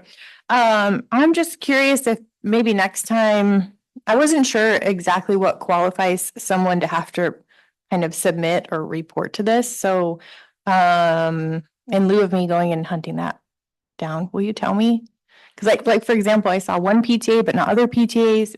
I know PTAs have their own auditing system and their incredible oversight. Do we need all of them to report? Do we need none of them? How's that work? And Superintendent John to give probably a much more accurate and thorough response. So Assistant Superintendent John. Sorry. For solicitation of funds, it should be any entity that is soliciting funds through fundraising, representing the school district or student population. So we're working on this with all entities that fundraise for our district. And some districts some entities have been doing this for some time now and some have not. So that's the rationale for bringing this forward tonight. Mm-hmm.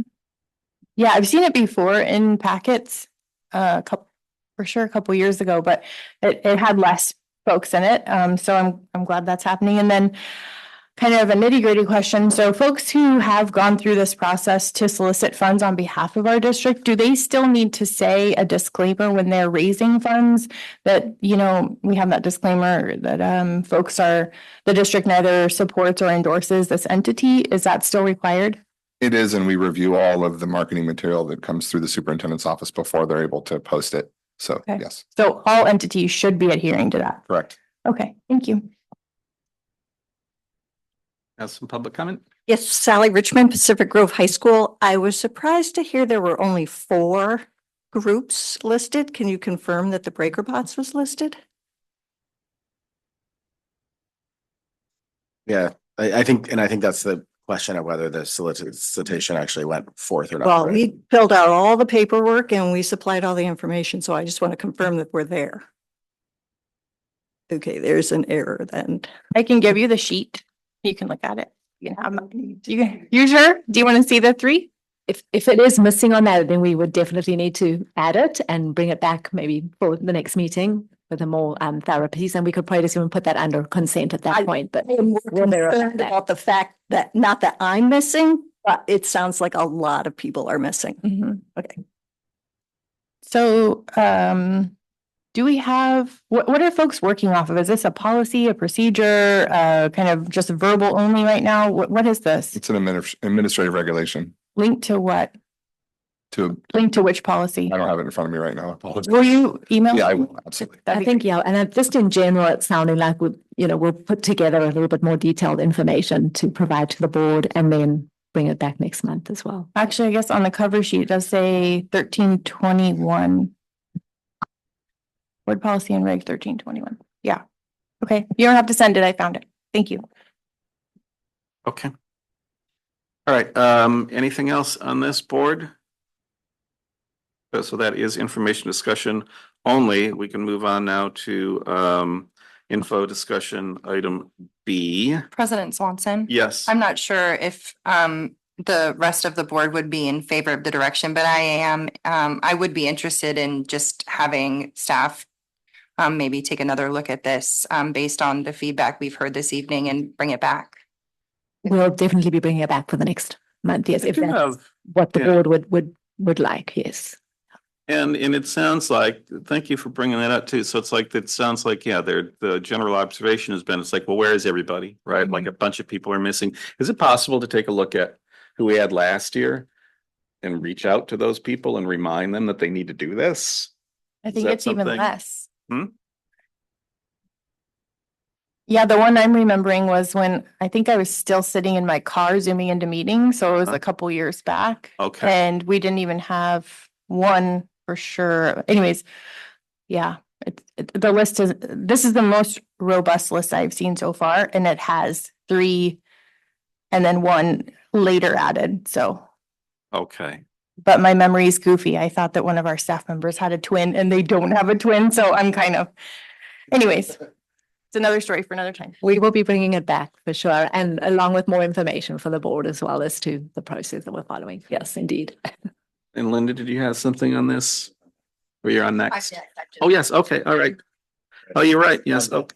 Okay. So, item B, summer school summary report. I think we're all excited to hear about this. Linda Williams. No, seriously. I hope it's exciting. We'll see. So good evening once again. I had the pleasure of serving as summer school principal for our K-12 Gen Ed program.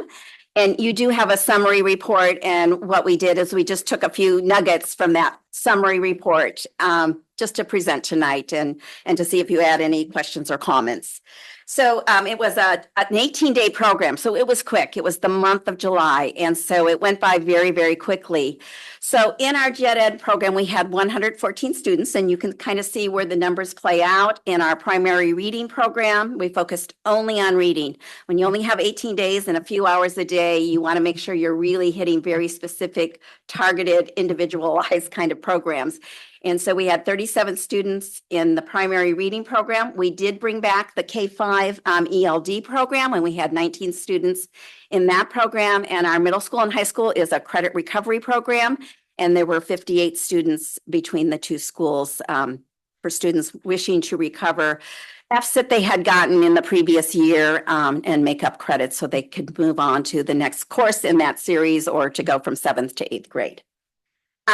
Let's take a look at the reading program first. At the beginning of summer, we take our May growth reports for reading, and then students are recommended for summer school. So obviously the students coming into summer school are students who are still not at grade level for reading fluency. And so of our summer school K-1-2 students, we only had 2 that were right at that benchmark for their grade level, not above it, but just right there. And so they, along with the other, 35 students, so 37 total, came to summer school. Within those 18 days, we were able to get 16 students by the end of summer school up to grade level fluency. So that's quite a hike to do in just a month. Overall, there were about 25 students who made significant growth. So in addition to those 16, there were about 9 others that were very, very close to their benchmark goals for their grade level. So as I thought about this, I thought, well, really, what is the big question? Well, we know summer school helps. They go away for July. They come back in August. So one of the things we did this summer is we did send home a July packet. And we had worked very closely with our parents, meeting with them every week, sending out information, doing a summer reading program with the parents. And so they did have a very specific reading program to carry on at home and make sure their students were reading every day during July. So my question was, well, how successful are those summer school students when they get back to school in August? And now they have the DIBELS and the other criteria that they use to find out who's going to go to the reading intervention program. So of those 37 students, So here they are in June, and of course, all of them were in the reading intervention. And in August, I looked at those same 37 students. There were 2 in the first grade because the kinders moved up to first. There were 3 out of the 12 that came to us that qualified for intervention at the beginning of this year, and 3 in third grade. So of those 37 students, there were 8 students that are going to continue on in reading intervention. So it did work. I thought, well, that's great. And so if you go to the next slide, Lewis, so here are our 16 that were at grade level at the beginning of summer school. As I said, there were about 25 students of the 37 that did make significant progress. And now here we are in August, and there are 29 of those 37 students that are maintaining and holding their own and not requiring reading intervention. Now, that doesn't mean there aren't students in reading intervention, because obviously there were students who are new to the district, didn't go to summer school, so there's still a full reading intervention program, but it's not filled then with our same students year to year to year. And that's what we're trying to stop in summer school, is to close that gap up. So they're not coming to summer school, going back to intervention, coming back to summer school the next summer, and keeping that, momentum going. So the big question, is it successful? And if you put the question back up, Lewis, and click it one more time, I would say the overall answer is a yes. It is successful. And especially this year, when I actually did track the students, because I always thought, well, summer school, they're good at the end of summer school. But yeah, it actually is carrying over into August when they come back into the next grade. We had 58 students in our credit recovery program. And I think this is the first summer ever that all 100% of our students passed their classes. They didn't pass it by June 30th. Only about half of them did. So what we said, I met with each one of them, and I met with their parents, and I said, we've got a whole nother month here. You can do this. And so over the month of July, I stayed in contact with the students. Their program is online. It's through Adminum. And I would say, hey, I saw you got 100 on the last quiz. I haven't seen any activity for the last 4 days. And the student, I've been hiking, but I'm back now, Mrs. Williams. I'm going to get on it. And so we were going to go through the end of July. We actually went to August 2nd. And by August 2nd, all 58 of those students had passed. So we're very, very proud of them and their dedication and coming through to the end. And being eligible for sports is a big motivator as well, too. Some of the highlights of summer school. So our K-5 ELD program did return to summer school. When we looked at our ELD students, we thought, what do they need? What can we do during the month of June? And so one group of students that we saw were newcomers. They had come to our elementary schools maybe in March, April, May, and they hadn't been there very long. So we thought that's going to be one of our groups. That's going to be a targeted group that we're going to work on language development for our newcomers so that when they come back, they're closing that gap when they come back in August. We looked at our upper grades, our 4th and 5th grade ELD students, and some of them have been in ELD for several years. And we thought, gosh, that academic writing, that's the piece that's holding them back. So again, that was another focus for our summer school program. And then one of the things that the students requested is many of our ELD students are fluent in speaking and listening. Spanish, but they cannot read and write. And one of the things they asked us was, when we said, what do you want to get out of summer school? Is they said, we want to learn how to read and write Spanish. So we did a little mini, and that's the beauty of summer school. You can try things out. We did a little mini Spanish academy, and an ELD teacher, an ESL, as they call it at the adult school, Kevin, came down and volunteered his time. And I tell you, when you went in during the mini Spanish Academy, it was so quiet and so focused. And those students were so excited because they're like, I can read my grandmother's letter now. I can write back to my grandmother. And so Kevin is going to continue that program. He's going to continue to volunteer at Forest Grove School and come in once a week and continue that Spanish Academy for our ELD Spanish speaking students. We always belong to the summer reading program. The students in K-1-2 read over 500 books during the month of June, so about 9 books per student. We were able to have on campus other programs. We had the MathMate program through the WAVE program. We had the city recreation program that Buck helps put together with the city of PG. And then we had the WAVE writer program. And when they saw the academic writing that our 4th and 5th grade ELD students were doing, they offered them a free scholarship to come to the WAVE program. So they partnered with us, and those students were excited about writing. And there were about 8 fourth and fifth graders that received a scholarship to the Wave Writer Program. We did partner with Meals on Wheels, and we did a project for 4th of July where the students wrote poems or a letter or even just artwork. And then they, on the day before 4th of July, when they delivered the meals to people out in our community, they took these pieces of art, as you can see some of them on, on the board here. And then on our final day, we did have a mini Olympics. And I think this little girl, the joy on her face kind of says it all. It was a great celebration of the success of summer school. And we had a lot of people help us with that. So if you go to the next slide, during summer school, we had 22 volunteers. There were 2, and I mentioned their names in the report, 2 high school girls that came every single day for 4 hours a day and helped with our reading program. And they do want to become teachers. And I thought, wow, that's a great CTE kind of child development, future teacher class for our high school. We had a gardener that came, Farmer Keith, who is the at-site garden coordinator for Robert Down. We had Kevin, the ESL teacher from the adult school volunteer. And then we had Glenn Walden, who is a reader. And he comes in about a half hour early, practices all his voices. And all the teachers, I think some of them said, hey, can you come to my classroom this year? So he's still going to be coming back. And then we had lots and lots of middle schoolers and high schoolers and even some elementary students that came and helped us set up, come up with all the games for the mini Olympics, and then they helped run all the games. So we had 22 lovely community volunteers that came and really helped make our program successful. So that's kind of summer school in a nutshell. Erica was one of our teachers, if you have anything you want to add. So any questions or comments from the board or? I think we first have to go to public comment on this, keeping things in order. I do just want to add, we also went to the library twice so the kids could actually go sign up for reading, and because location, it was easy to walk. So everybody got to walk to the library twice, which was fun. Thanks. Great. Any other public comment in the room on this item? And nobody online? Board comment. I have one major concern, which is at 100%, what is your growth potential for next year? Yeah, you know, Seriously? Yeah, I love your planning.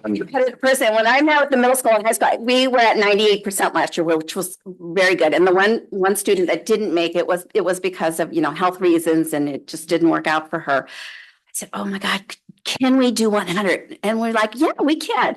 Well, when we got to end of June and we weren't even close, we were like at 54%. I thought, this is not good. This is going to be an embarrassing report to the board. So, but I thought, well, we got another month. And so, yeah, the students kept with it. And again, it's just a matter of, encouraging, and when email or talk with students, I always would include the parents. And so that parents were they were our team at home helping those students finish up. But yeah, I don't know. I'm going to gift to the next summer school principal. If you can get to 101%, that's going to be great. No pressure. Okay, great. Any other public comment? Any other board comments? I've got a couple things. Miss Williams, when you present and when I see you, I love you just exude that you have like very strong, very healthy boundaries. And the way that you even just manage these presentations, it gives me a glimpse into how you teach your classes. And I wish I was in one of your classes so I could learn something from you besides this amazing information. So thank you for having that energy for summer school principalship. And thank you. I feel like the ELD kids are in such good hands with you at Robert Down this year. So thank you for teaching with us again this year. Thank you. It's great to be back. I'm a huge fan of the district. Okay, so good to be back. That's good. And then this is perhaps going to get me in trouble, but Kevin, the person who is volunteering his time to bring Spanish reading and writing to our students, which to me is such a glimpse into belonging and prosperity in action, should be getting a stipend. Like, I love volunteers, but I want to pay people who are doing good work in our district. And there's probably more people in your volunteer roster who also deserve being paid, but I don't know how we can get him a stipend if that's something, but I want people to be paid for their work. So thank you for. We can look into that. And again, this is going Abby at Forest Grove. So amazing. Just, but don't take exist, like, we need, we just found $130-something thousand for HR. We can have a stipend for Spanish reading and writing so people can write to their boy list, like, this is important stuff. So thank you. And we do have a Spanish teacher. They do have Spanish, but again, it's like the third year. And so they really are. They only have so much time in the listening day. and speaking, but Yeah. Eventually it will get to the reading and writing when they get up into middle school and high school, but they were just so anxious to start it. I love it. I'm so glad he did that. Thank you. It's something that is wanted, so we should pay for it. Thank you. And I'm gonna ask board if they mind us, because there is one person who came in late for public comment. Is that right, Louis? Any objection to letting them jump in? I mean, we're celebrating something I think is pretty awesome. And unless they're gonna bring us down. Hi again, and I hope I'm not sounding ruminating on the sports thing. And thank you so much, Miss Williams, for that. That was amazing. That was an Hi, amazing Molly. presentation. Hi. Well, and during it, I just thought about English as a second language students. Does that at all hold them back? And I know you can't answer me, but from playing sports, because what I was thinking about is, and what came to my mind when you're giving the presentation about access to sports, and this is kind of what I was mentioning earlier, is if a student is an English as a second language student, if they need additional intervention support and they're not meeting that requirement for sports, but learning a second language, anybody that's tried to learn a second language, will tell you, look, it's hard, and it takes a really intelligent person, and they're so intelligent to even be learning English and know two languages. It's amazing. I just feel like I hope they're not being penalized, those students, and not able to play sports if there's some academic requirement where it's like if they're learning two languages, English being their second language, that they're not penalized for that. So I guess that was a thought and I hope I communicated that the way that I really wanted it to come across. But anyway, yeah, that's all. And I'm going to ask that, just without prolonging it, that if you guys want to have maybe a separate conversation about that, if you're open to that, Yeah, that might and be that's what. more of, I think, a high school. Yeah. This is a kind of a K-12 summer program, but yeah, that would be more of a during the school year, high school level. Okay. All right. Very good. Anything else from the board comment wise on this? It is information discussion. It doesn't require any action. All right. So we're going to move on now to. Thank you. Thank you so much. Yeah. Now moving on to item C, Assistant Superintendent Joshua Jorn. How do I follow Linda Williams? I can't project my voice that well, and it's just so exciting to hear about summer school. So thank you, Linda. Yeah, we're bringing forward tonight the facilities needs assessment that was done for our school district. We have EHA MGT in the room, Narissa Sparks. I'll bring her up in just a second, but just a little history on this.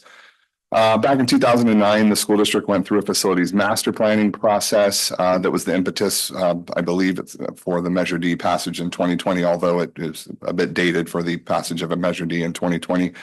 And looking through that entire package back from 2009, it did look like there was a development of a facilities needs assessment, and the district at that time was working towards completing a lot of those projects.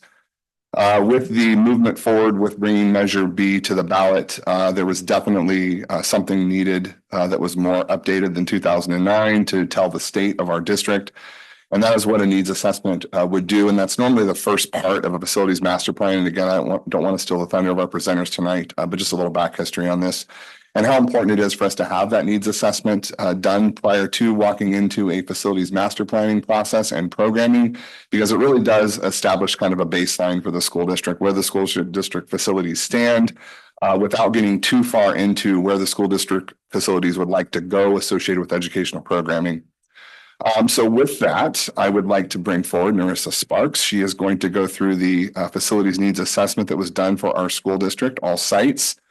Just a couple of things we really looked at was the facility condition, educational adequacy, technology readiness, planning for the future expenditures, and of course, the health and safety needs of our school district. Quite a robust cover page in the report. There's a lot of snippings in there from the entire report, but I will turn it over to Narissa to begin her presentation. And thank you so much for being with us tonight.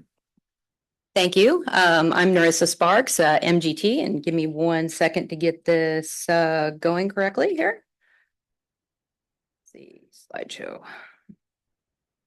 There we go. That's not correct. Oh, there it goes. Okay. All right. I am Narissa Sparks with MGT. I am here with Lance Richard, also of MGT. A little bit on my background. I am a former director of maintenance for Banning Unified School District in Southern California, and I was also director of maintenance for Duval County Public Schools in Jacksonville, Florida, where I managed 167 schools and we housed 130,000 students. I'll allow. Do you want to introduce? When I Gotcha. I'll talk. Okay, so he will introduce himself in a moment. What we did is we came in, we had the pleasure and the opportunity to do the facility needs assessment for the district. And as Mr. Dorn said, that the facility needs assessment is a snapshot in time. It is the condition of your schools at that point in time. And tonight, we're going to talk about the findings of that facility needs assessment and also discuss how this is the one component moving into a facility master plan. So first of all, what is a facility needs assessment? What we look at when we're doing a facility assessment, we look at the facility condition of all the physical buildings. We take a look at the educational adequacy, which is how the school facilities support the educational goals. It's kind of the functionality of the building. We took a look at the technology readiness, which is how the infrastructure supports modern 21st century technology. And then we developed, we planned some projects and developed a budget for the needs of the district. Now, the steps that we took to get there, first, we evaluated the goals of existing Measure D and what the projects that they were completing under Measure D. Then we developed educational specifications, where the district would like to see the schools go. And this is just the first step in the educational adequacy. We're just kind of taking a snapshot and a look. We haven't taken a deep dive into the adequacy, but we've taken a look at the schools and how the spaces, fit 21st century learning. This last summer in June, we did our site visits and walkthroughs, and then we've been working back and forth with facilities to develop a list of priorities and projects, and then developed a budget for those. Some of the key findings during this needs assessment were that Measure D, they focused on the building envelope and critical infrastructure. Some of those projects were not able to be completed due to the change in construction costs post-COVID. A lot of, construction, as you know, everything, cost escalation, especially in California, has gone very high. So some projects were not able to be completed. So we included those in this needs assessment. Those would be priorities, top priorities going forward. And some of those would be like HVAC, air conditioning, heating, roofing, door and window replacement. Some other notable improvements that are needed are, now that we have the building envelope completed, we want to start working on modernizing the interiors. So we're looking at there's a need for electrical updates around the district-wide to support 21st century technology.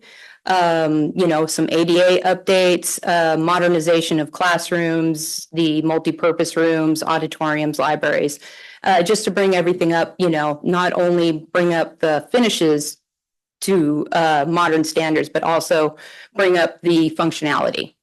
So the first stop was Forest Grove Elementary. And some of the key items there, the top items at Forest Grove Elementary is modernizing the MPR, the multipurpose room.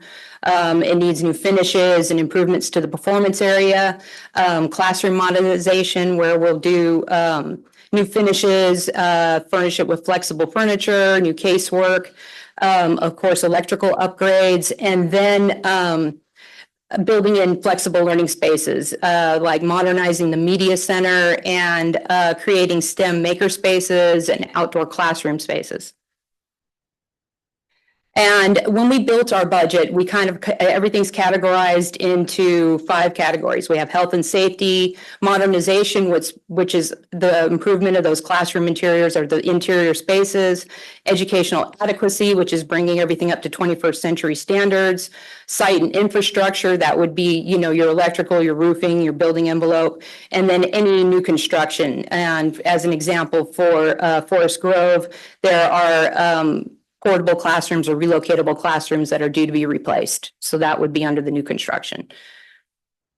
Next stop was Robert Down Elementary. Beautiful school, by the way. One of the top items there would be restoring the beautiful auditorium there. They have the original wood seating and a lot of original finishes and fixtures that are just beautiful. It's just bringing that all back to, you know, to its original historic charm, but also improving the performance area with new, you know, sound and lighting and, you know, supporting modern technology. Classroom modernization, you know, it's new finishes and flexible furniture. I believe in that school, they had those beautiful wood floors, you know, refinishing those and restoring those and trying to keep the charm, but bringing everything up to, you know, new paint. Replacement in that building, the main building still needed the heating system replaced, so that's a priority. And then updating the playgrounds, you know, fixing new asphalt, new playground systems, new fall surface, make it more inclusive and safe. So I won't go over all the items, but there's the costing breakdown for Robert Down. And next stop, Pacific Grove Middle School. Again, a beautiful school, that beautiful auditorium, taking those seating and restoring those to their, you know, beautiful original charm, because they just don't make things like that anymore, you know. And so taking those and just restoring them and, you know, improving the performance area, modernizing the classrooms with, again, finishes and interiors, the electrical updates. And there we were looking at turning the shop buildings, bringing them up to where it can support CTE programs that can feed into the high school. So, you know, looking at what they're doing in the high school for career technical education and modernizing some of those spaces in those shop buildings to feed into that. And then again, the breakdown of the costing. And then Pacific Grove High School. In there, all the classrooms, most all the classrooms are due for updates and finishes and fixtures and furniture.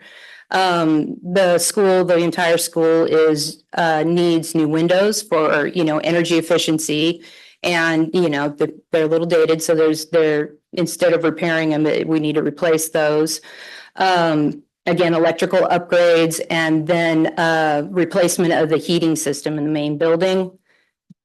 And also expanding upon the existing CTE programs, especially the culinary lab, to be improved and expanded because, you know, they're limited by the space they have. Improving the robotics makerspace and other program improvements, bringing those spaces or those classrooms so that they support the career technical education programming, however, which direction the district wishes to go. There are ADA improvements needed there with sidewalks and path of travel. And there's a need for a new ADA ramp down to the ball fields. That campus is beautiful and it has lots of space for beautiful outdoor learning spaces, outdoor classrooms, and also just gathering spaces for students and shade, you know, adding some shade structures to make those gathering spaces more usable. And also that beautiful library. I love the architecture in that library. It just needs to modernize the finishes and kind of rework some of those spaces and offices in the back and just bring that up to modern standards and 21st century learning. And again, we have listed the items and created budgetary costs for that. Pacific Grove Adult Education, formerly Lighthouse Elementary. I looked into the history of that. It's another beautiful school. You have very beautiful schools here. But that original building, of course, is inefficient and needs new doors and windows and heating and air system, new roofing on a lot of the buildings. They need electrical upgrades.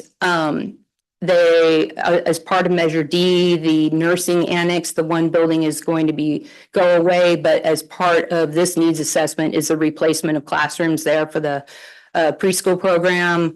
And there's a need, when we spoke to the principal and people on site, that there's a need to expand that adult transition program. So they need more space for that.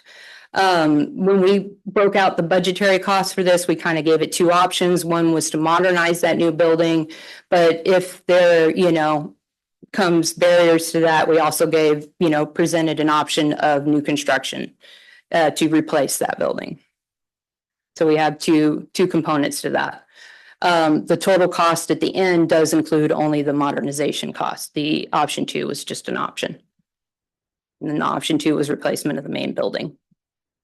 David Avenue campus, that space is about 9,000 square feet managed by the district and then 21,000 square feet leased, but the district's still responsible for the infrastructure.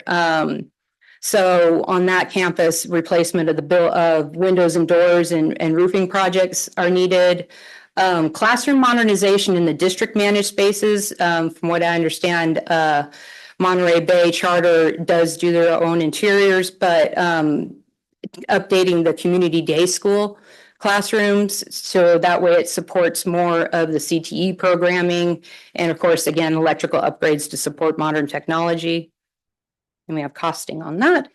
And then finally, our 5 categories and the budgetary costs we came up with, along with project soft costs, which includes architectural engineering, DSA, District of State Architects fees, and other things. So that's how we came up with our costing. And now for the next portion, I'm going to actually introduce Mr. Richards. He's going to talk about the methodology of taking this snapshot or this needs assessment and building it into a master plan. Thank you. Thank you for the opportunity to be here in front of you. I am Lance Richards. I am I'm referred to as a recovering superintendent, 35 years of education experience in public school education in Southern Indiana, right by Louisville, Kentucky. Started out as a secondary English teacher, grades 7 through 12 in a small country school. I did summer enrichment I love elementary. Where was our elementary? Did you already leave? When she mentioned the word Edmentum, I go, I know all about Edmentum. I just love summer school, especially at that elementary level when you can do some of those enrichment programs. I went on to become an elementary principal, director of operations. In transportation, I still have my CDL. So if we get in a real jam, I can drive the yellow limousine. I know everywhere I go. You don't have enough bus drivers. Where do you live? You're canceling routes. Can't take field trips. Strangely, everywhere I go. And went on to become a school superintendent in Indiana. I've had the great fortune of being with MGT now. This is my 3rd academic year, my 3rd school year, and working with over 75 communities in terms of facility master plans, community engagement. Basically, I was hired because I can talk, and I don't mind to talk in front of people. And surprise. My mother once said, I don't know how to whisper, but that's enough. That's a story for another time. So in looking at our facility master plans, we try to gather, we gather both quantitative numbers and qualitative opinions, ideas, facts, or considerations of your community, of your key stake. I'm sorry, I'm hard to be, I'll do a better job. Yeah. And try and include the following components. Now, we're going to build off what we've already done for you. Let's begin that. So we started this facility needs assessment. We're going to build off what we have in order to grow this into a full plan. So we have project initiation where we're going to once again re-engage with your community. We're going to go back through a programmatic review and look at the needs and the wants and the desires of your community and your schools to make sure that you are providing not only what you are providing, but what you hope to provide into the future. We're going to look at enrollment projections because that's very important. And we're going to help create forecasting models for you so you have kind of an idea of, well, here's where we are in terms of student population. Where are we headed?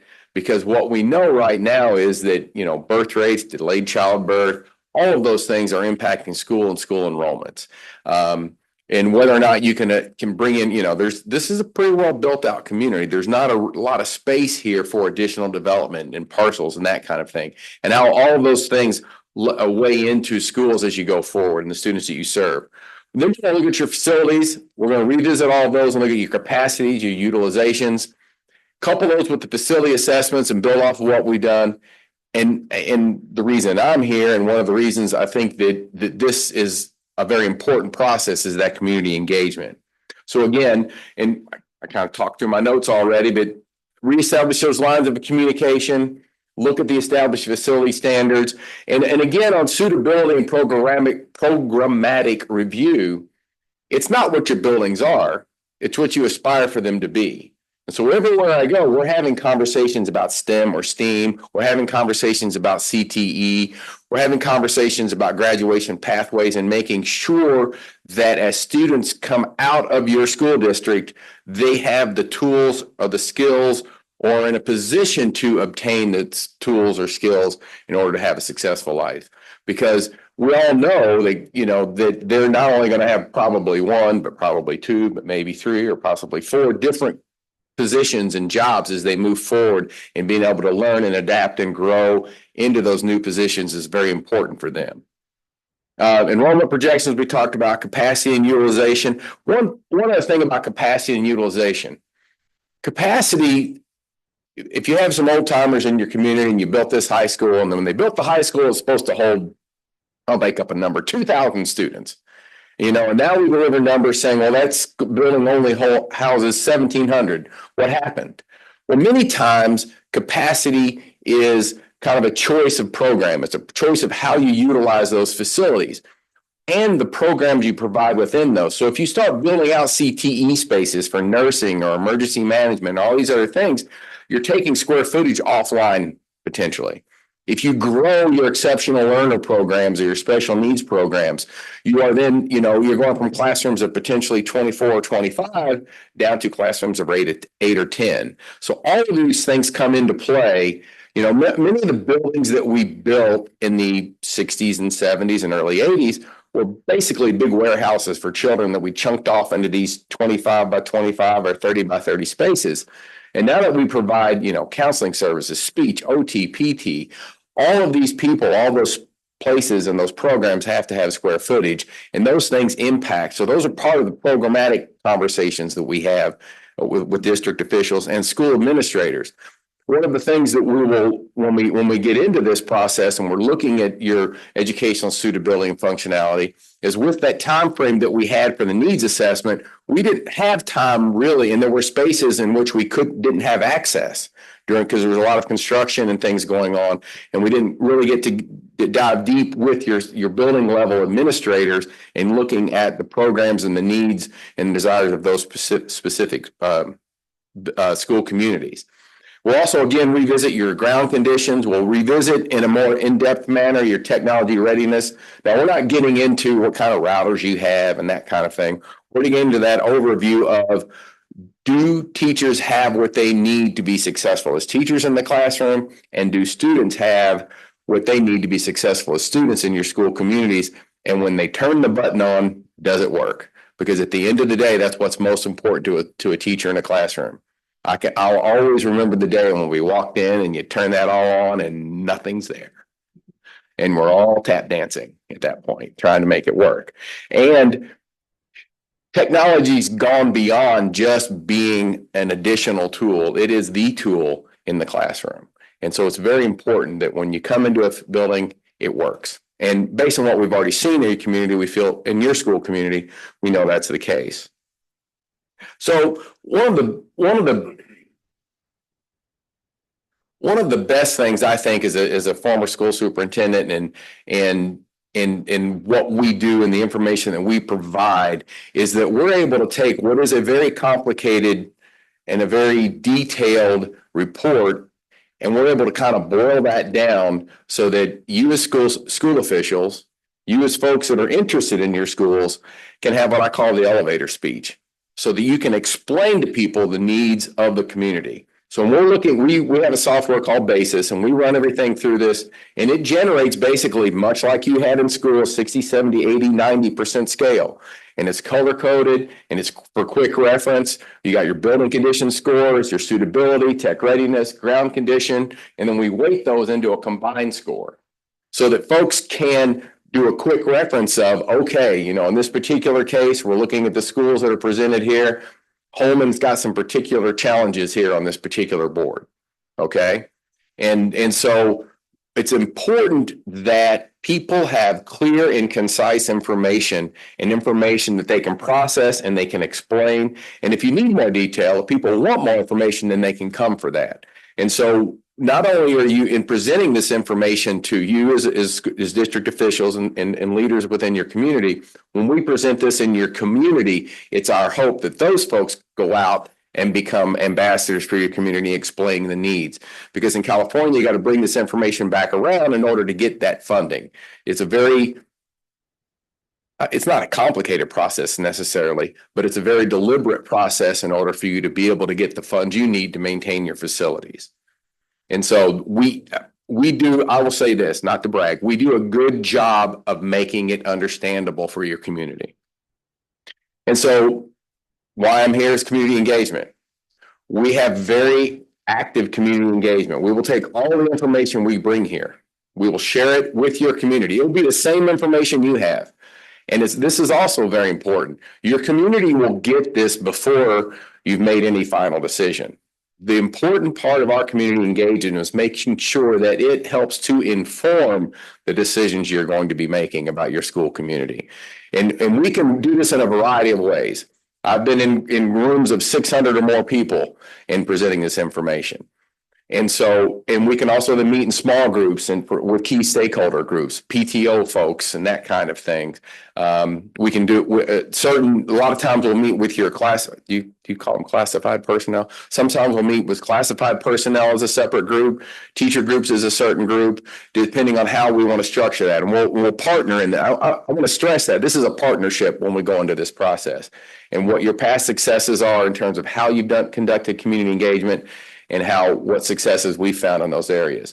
So one of the coolest things is that a fair word? The coolest thing of our community engagement is after we presented all this information, we do live polling. It's just like on Who Wants to Be a Millionaire when you poll the audience. I mean, we got graphs going across, we got word walls working as we make our way through that. And what that allows for is that everyone in the room gets a chance to weigh in equally. There's no loud voices that get to dominate in this conversation. There's open-ended questions, and there's a place for everybody to put all of their concerns and feelings in, and we'll process that and quantify that for everybody. When we get to the end of that process, then we like to share that same survey with your community at large so that folks that couldn't participate in our direct meetings can then participate in a larger setting. We can take this same presentation, the same type of polling to bring it back into the small stakeholder groups if you want a more quantitative approach into that, or in meeting with your smaller groups and key community stakeholders, we can do more of a qualitative and have more of a conversation surrounding that. But I stress to you, I submit to you that community engagement is kind of the linchpin to this process so that people understand. And even when we're delivering, and this is not a situation, you know, and looking at your buildings and talking to them, I said, this is not a situation where we're going to be delivering horrible news. You know, but even in cases where we're delivering difficult news, people that respect the fact that you're willing to be transparent about it, share the same information, and allow them to weigh in before you make those important decisions. Because let's be very honest, you're the elected officials, you were charged with making these tough decisions, but it's very important that you have as much data and as much information as you can, so you can also make an important decision with the information you need to make that decision. Timelines, this is a pretty aggressive timeline, and depending on when we start or how we work, the point in this is that things kind of blend over one another. But when we get to a certain point, when we're all in on community engagement, we'll bring this information down, share it. We'll be able to provide that information to you and quantify that for you and develop plan projects and give you that master plan and report that you can then take forward to your taxpayers and share. Well, there we go. All right. First, we do need to go for public comment on this particular item. So, do we have anybody in the room? Yeah, it's starting to get breezy, huh? Sure, that 3-minute timer. That's fine. Just a question for you, if you choose to allow them. Okay. You're fine. There was no mention of Ethernet cabling.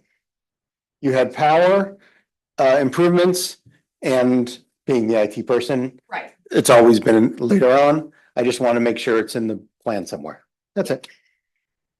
Thank you. Okay, any other public comment online? Board, let's go to board. It's a lot in there. Carolyn. I'll start. I'll start by taking on Louis Algazi's question and asking you to answer it, please. It's about Ethernet. Yeah, it's Lou. Yes, when we did the facility needs assessment, of course, there weren't any administrators or there were limited access to administrators because it was summer. So yes, we this is what's part of doing the facility master plan is bringing in all that information, from everyone, like technology has their input, everyone else has their input, the principals. When we do go back and we've already done the needs assessment, but when we go back and revisit, we're going to spend time talking to principals. You're like, what's challenging to you? What's, what would make your job as an educator better? So yes, if the Ethernet needs to be replaced or installed throughout, that would be definitely added to the plan. Thank you. I have a couple other questions too. Yes, ma'am. First of all, I am excited and definitely in support of this. So thank you both for coming. Oh, thank you. And for making the presentation and for wherever you came from, wherever you drove from. So I want to say that for sure. I have some questions when I'm putting myself in the public shoes. So the questions are not because I don't support this, they're because they're hard questions that I'm going to get as an elected. So Understood. I'm trying to reconcile replacing all the windows, for example, with the fact that we just approved $5.6 million from our previous bond to weather strip them. I love the idea of replacing the windows. I think that's the way that we should have went. But now I'm curious, and maybe this is a question for Josh. So we thought, my concern is with ABM, there's a whole mathematical formula that if we save a certain amount of energy, then they're going to, however you want to say that, reimburse us, or, they're kind of beholden to us for a certain set of data that they established when they started this project. Now we're going to go in, I hope, before the next 5 years is up and do some of these beautiful projects that have needed to be done. So how do we keep that data trackable for ABM to make sure, that contract has been approved, so that ship has sailed, but how do we make sure that this is trackable data? Yeah, it's a good question. So the windows, for example, they caulked windows. They did the weather stripping on doors, not necessarily on the windows, but what we're dealing with the windows right now, and you bring this up, is a very good point. So you have heating loss and gain that's occurring from having single pane or outdated windows or dual pane windows that have lost the gas within the window, right? So you're getting heat loss. The systems are now running and heating a room, and some of it's going outside. Then you have heat gain. It's a sunny day, we get heat moving into the classroom. So that is definitely an issue that we have to contend with if we're looking at quantifying the energy savings associated with the ABM contract. Similarly, though, we're moving in a direction with our heating systems away from gas and into electrical. So there's a potential there for the electrical load and swing to increase, which could counter the cost savings associated with ABM's contract. We're hoping that there's a good balance, right? With switching our HVAC systems out that were once gas to electrical, there may be an increased cost in operating those units on an electrical side.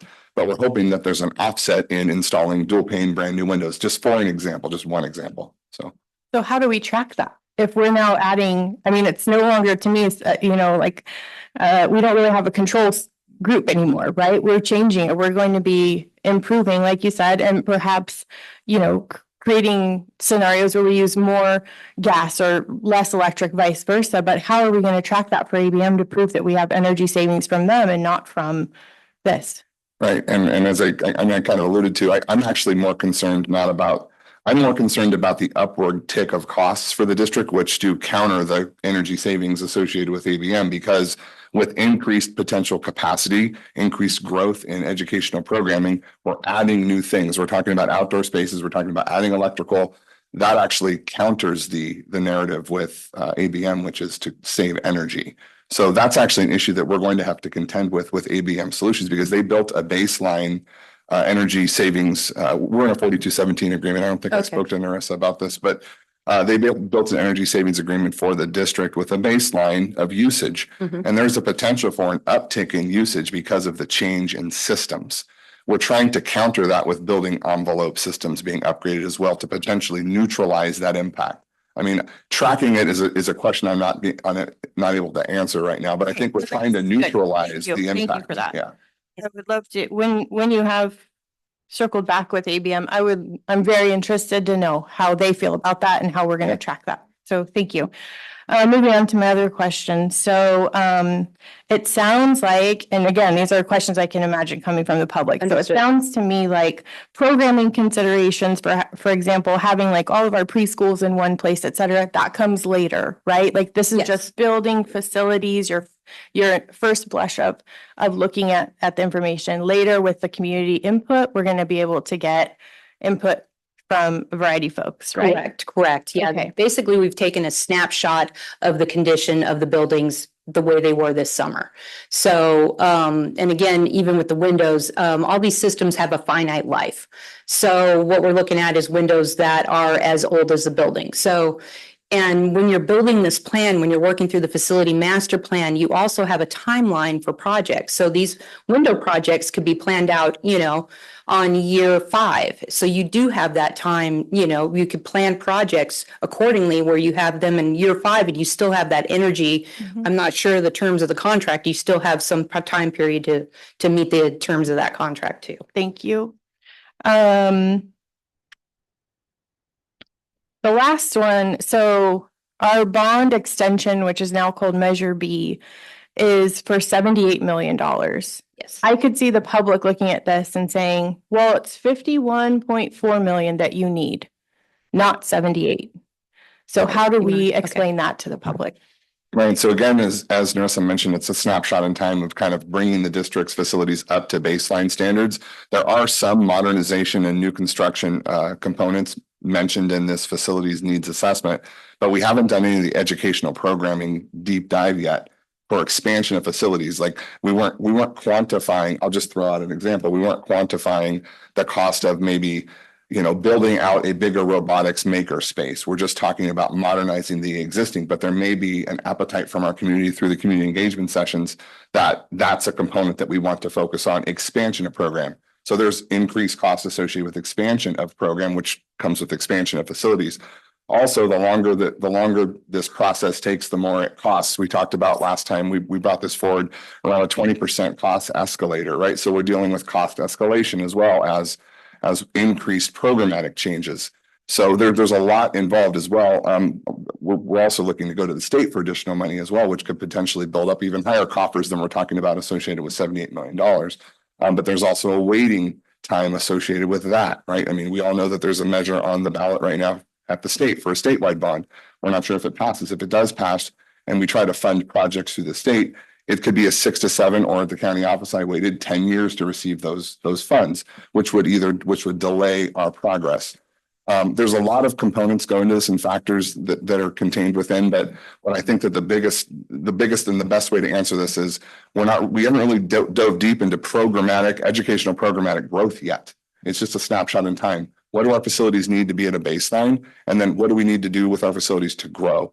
And do you want to speak to that a little more? Actually, yeah, this is a baseline. This is also baseline cost. We're looking at just bringing it up to minimum standards. As you grow those programs, you may want to add to those programs. You may add, different components. When we're building this costing and the budget numbers, we're just using RS means, and what would be typical for a school. And of course, the cost escalation over the last few years, I believe in California, I think for 2024 it was about 5%. I think the year before it was about 8% in construction costs. So every year you're gaining more, and the more time it takes, as Josh said, the more it's going to cost.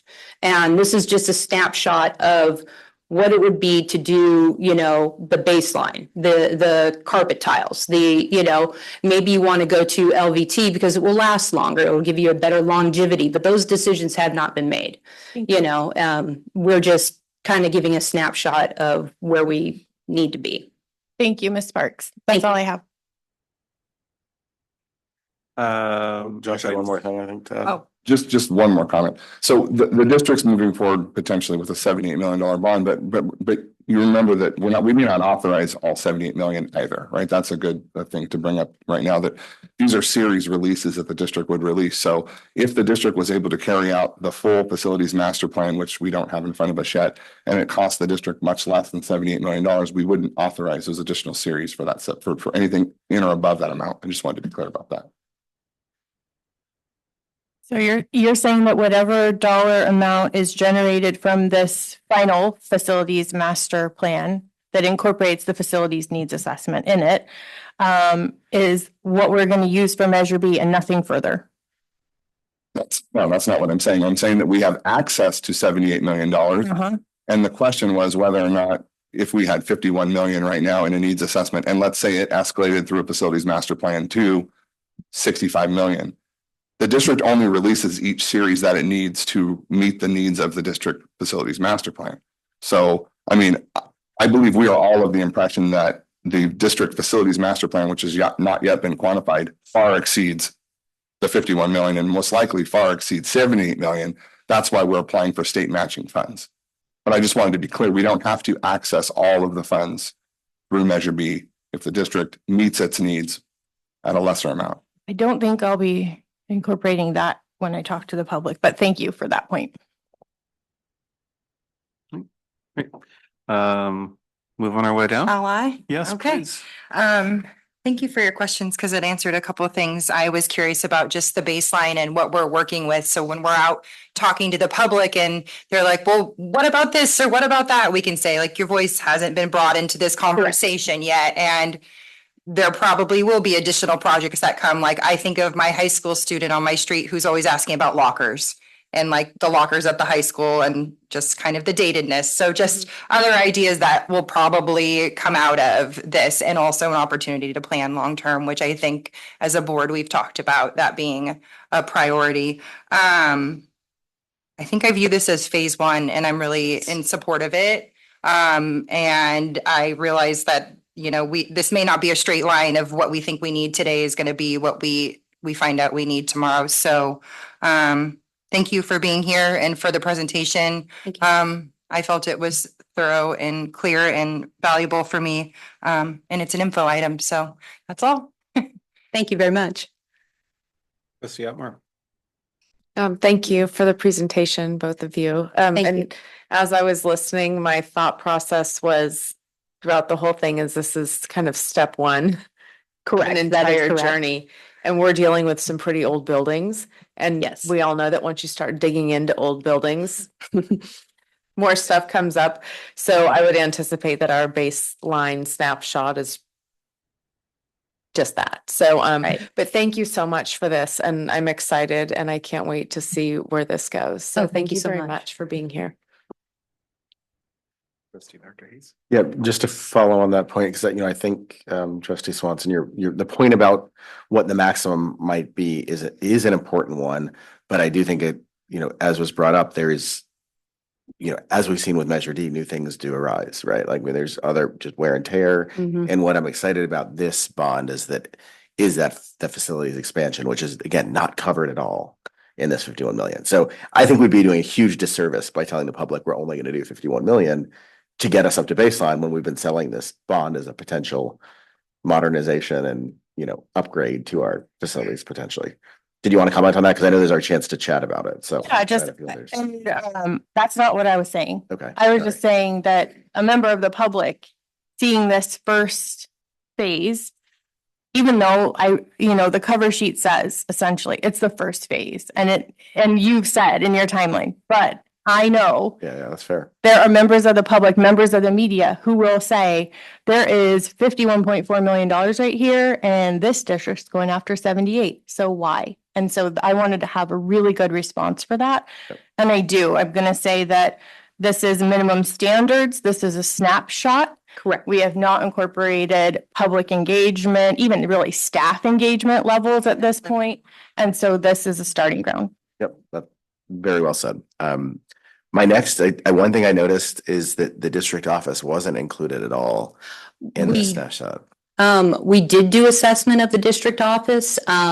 It wasn't, I don't believe it was part of the proposal. We did do an assessment and we can add that to it, but with the timeline to get this out, I had left the descriptive part off of that, but we do have that information. We did assess the facility, so. Just want to say, because that's another additional cost. I mean, the other one I was going to say too with the minimum standards, and I know this from my career and even my education back in the day, but the idea of modulars, right? This is always such a great idea. Like, we're going to get this building, put it in, it'll be temporary. Yeah. And I saw in your, right, that's like one of the, I've got some, what is it, some bridge in Florida to sell you too, right? But I think that the point on that with the modulars is in this needs assessment, you had them replaced with more modulars. Correct. So again, talking about baseline, I mean, that's something I would love to scratch, like not, I mean, I know we can't with the needs assessment, but I would love to say we're not going to commit to more modulars unless, like, as modulars shouldn't be a replacement for modulars, modulars should be put in case of emergency almost, like. Yes, I absolutely agree with you. I'd much rather go with stick-built buildings, but that's what comes out when we do the facility master plan. We start talking about what do you want to see? And if, I know back in the 80s and such, California was requiring a certain percentage of facilities to include portable buildings. Well, now those buildings are more than 30 years old. They're outdated. So they do need to go away. And what you replace them with, and that's where we start that discussion with the facility master plan, get the stakeholders' input on what needs to go there in place of those. That's great. Yep, I appreciate that. I'll say one thing, I was really excited, both, I guess, personally, selfishly, but also to see the middle school field being turf potentially. I think that in upgrading the track, that gives we talked about sport events, that gives more opportunity for our youth to have, these sort of things. And again, I guess we'll get into this a little bit, but that comes back to the idea again of sharing opportunities with the city, realizing this bond is not going to be paying for city facilities, but just something to be thinking about as we go forward. If we're going to be upgrading our facilities, are things we can try to convince the city to do alongside to say, look, we have these community needs, particularly with the sports that have been brought up a number of times tonight. The other question I was going to have about the facilities master plan, since it's coming, in terms of the end product, is it a single plan or is it more of like a choose your own adventure menu? Like thinking like, here's the facilities master plan basic version. If you only have 100 million, here's the facilities master plan. If the state triples your money and you have 300 million, or like, what do we get at the end of the facility master plan? Well, the facility master plan, you get, of course, we put in all that information and it's at that point. So in 2024, this is our plan for the district. Now, we know things change. So in general, and I'm speaking generally here, and I think Lance can answer this probably a little better. In general, a facility master plan is meant to be dynamic. So, as years go by and you look at what you've done and you suddenly you have different priorities, like, you could have a flood or you could have, things change. So, most in general, facility master plans are meant to be revisited in 3 to 5 years.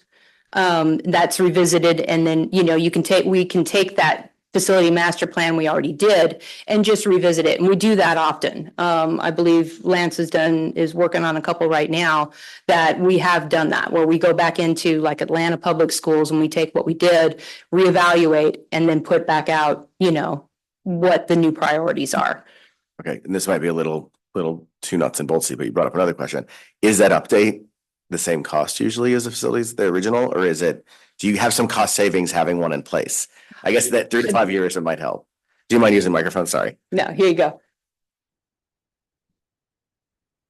Maybe. I really would depend on how quickly you come back around to that. Because at that 5-year mark, that's a lifetime in education in terms of your facilities, in terms of your needs. And sometimes you'll have major systems that you thought were healthy, that you were at that 15-year mark and the chiller just dies. And it's not worth that investment. So you could, if it's in a shorter time frame, see savings. You probably wouldn't have to be as exhaustive at that 5-year point if we'd already been there. But really, at that 5-year point, we're gonna have to revisit everything already. You're gonna have to put boots on the ground. You're gonna have to revisit the hallways, and see then also from a programmatic standpoint what the direction is the district needs to go at that point, and what's the thing that's coming on board at that time. Okay, so now you should stand there because you're gonna hate me, but you just answered another question. I'm sorry. What is the best time? What would your advice be to a school district that is pursuing a bond as to when to do the facilities master plan? Then is it like, should we be trying to get out ahead of this, recognizing we may not actually get the money for 2 years, or is it better to try to push to the facilities master plan later so that it's not delayed? You see what I'm saying? Like in a theoretical world. Well, we'll always work backwards. Sometimes we're, you're going to go to, I'm not even sure when you would go to, when would this go to the public? When would, Election day. Election day this year. November. Yes, in a few months. So you're going to take our current plan and bring that forward to share that as information. That's why I'm so concerned about the number. And actually, it's October 7th, really, because mailing ballots are mailed around October 7th, and a lot of our community sends them in lickety split. So.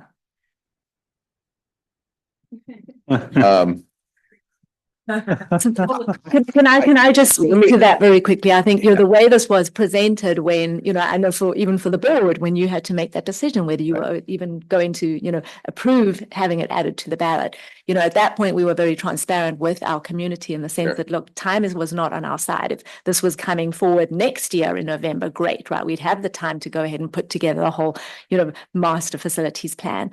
I think the way that we had presented that was we would at least by September have a basic needs assessment to give just the priority and exactly what we have here today, right? An idea of what the dire needs are. But then, what that would then allow us is to take the next step and get a snapshot into what that long-term plan would look like. Our commitment to our public at this point has absolutely been that yes, we will involve them, in that process and gathering that input. But ultimately, we know, we're not going to have something in place until at least, I'm assuming probably March or April as far as the master plan. That's fair. But it's with that understanding that But your vote everything here would be incorporated. Just for my own edification. So then you would go to bond in October, November, asking for that 78. Correct. Yes. And then the facility master plan would then be used to say, all right, this is how we got from 51 to 78. Right. So my answer to that is that the sooner you have that information, the better. Okay. You don't want to, what you don't want is that community question and buzzing out there. Well, what are they going to do with it? What are they going to do that? What are they going to do? And that's because that story breeds its own story. Right. And so you can look to your community and say, look, we're asking for this. We're not going to spend any more than we need based on what we get back in terms of information. And then we will have this plan that will be presented to you, and we will have phasing, we'll have pricing, we'll have the best estimates. But again, what we present to you are estimates of that. Until you go to bid, until you rip the envelopes open and write down what those bids are, you really don't know what those final costs will be. And that's why some of your projects had to come forward or be postponed, because you ripped the envelopes open and you just didn't have the money at that time. And that's what I wanted to bring this up, is I think it helps with our mailer to really make sure we're targeting that and make sure that it is clear to the voter, as you said, that this is our baseline and we want to do so much more, kind of a thing with, with that. So I can also add too, like what you were saying about the portable buildings. I mean, just the cost of taking those portable buildings and building with new construction is going to push it a lot higher.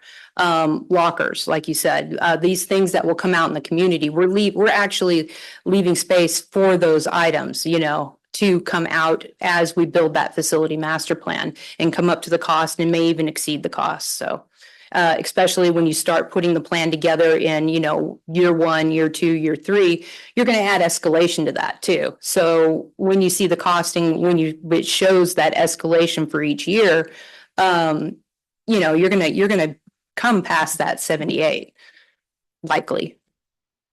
So. Thank you so much. Sorry for being. Thank you very much. That's fine. I think they're all great questions. I see this document, all 145 pages of it, as a real idea generator, and we've heard these things come up too, right? It's like, yeah, well, what about lockers? What about getting rid of those modulars, which I think we all hate, right? It's like, I remember when we put them in and it was just like, oh God, and now we still have them. And what I think about is not only just the infrastructure that we need, I want our campuses, our buildings, the whole district to look good on the inside out. I want it to be beautiful. I want us walking on the campus at any site and go, wow, this is really, I want it to be gorgeous. And, I don't know how much gorgeous is built in to this yet, so, but again, it's just like, I think, as we carry this around with us, people are going to ask, and we can look through that and talk about these things, and people are going to have other ideas too. It's, it's like, well, what about the pool? What's going on with the pool? And all these different things, but right. And they will undoubtedly come up. And there's room to then have discussions about those things, and you're darn right, it's going to get more expensive. Yes. Next week it will be more expensive than it is at this moment in time. So, I think it's a great jumping off point and an idea generator, and at least we have the basics there, and it leads the discussion.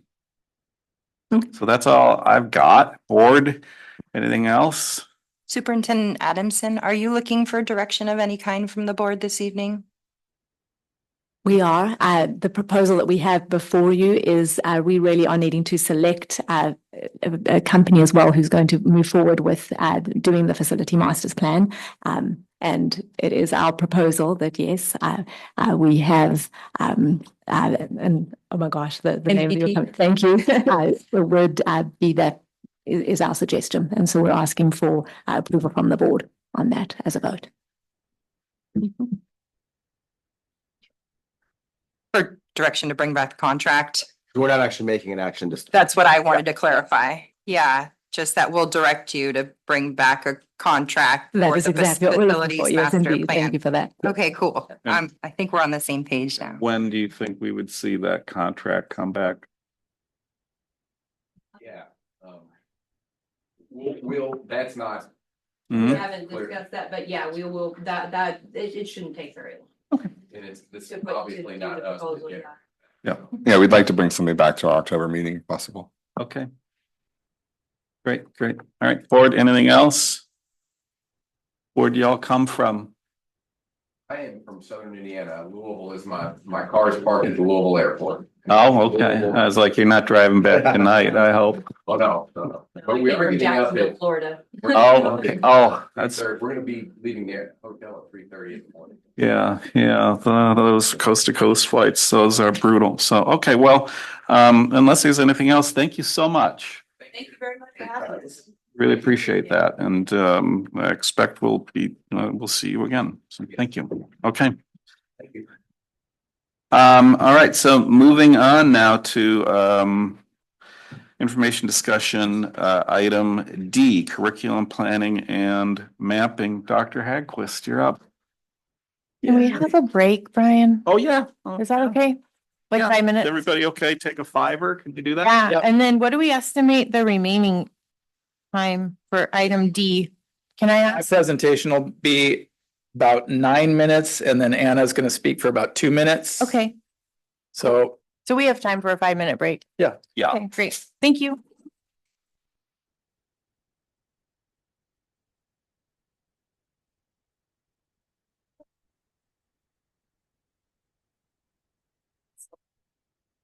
Oh, no worries.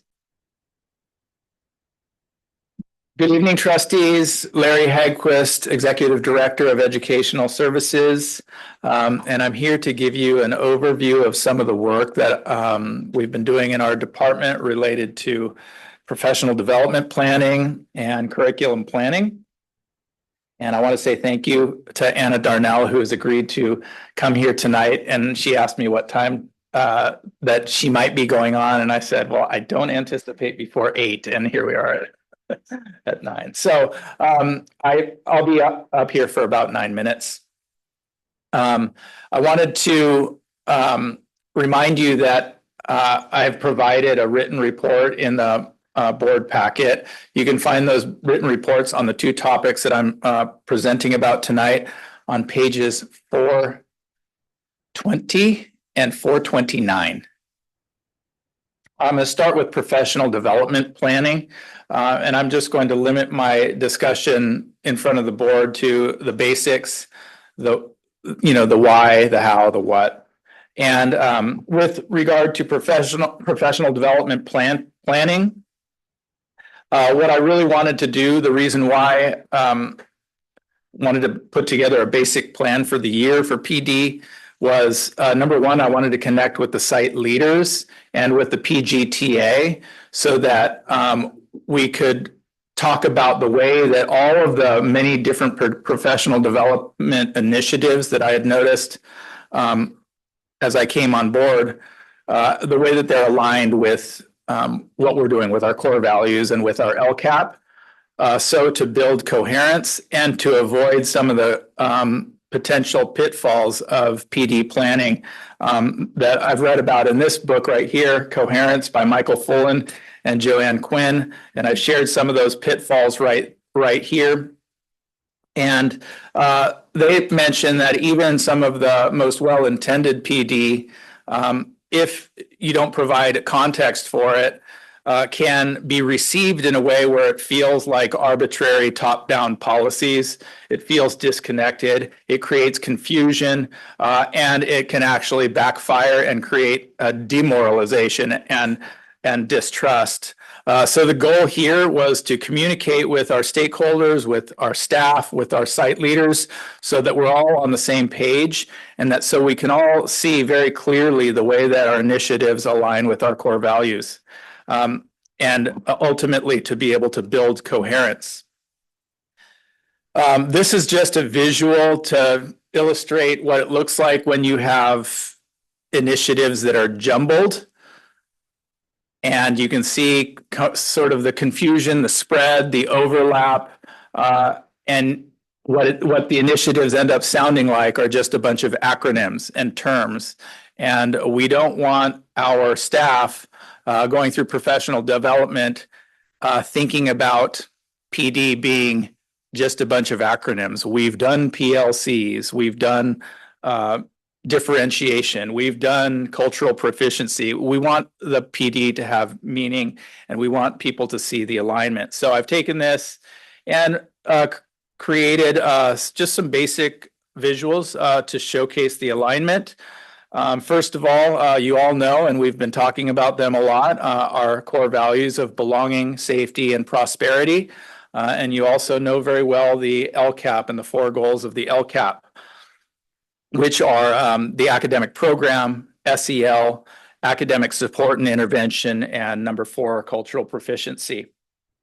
So as far as belonging goes, we've partnered with restorative justice partners. They already delivered a full district-wide PD on August 2nd, which was very well received. And there's some post-survey data that was shared in the report with you from our PD. We're going to be taking that full district-wide PD from August 2nd and carrying it forward, doing a book study with restorative justice partners, as well as a 4-day circle keeper training for members of our cultural proficiency team and interested staff members who want to do the deep dive with restorative justice partners. And we will be continuing our cultural proficiency work. As you know, each site has a cultural proficiency plan that came out of the work that we've done over the past 3 years, all to try to increase belonging and hit LCAP goals 1 and 4.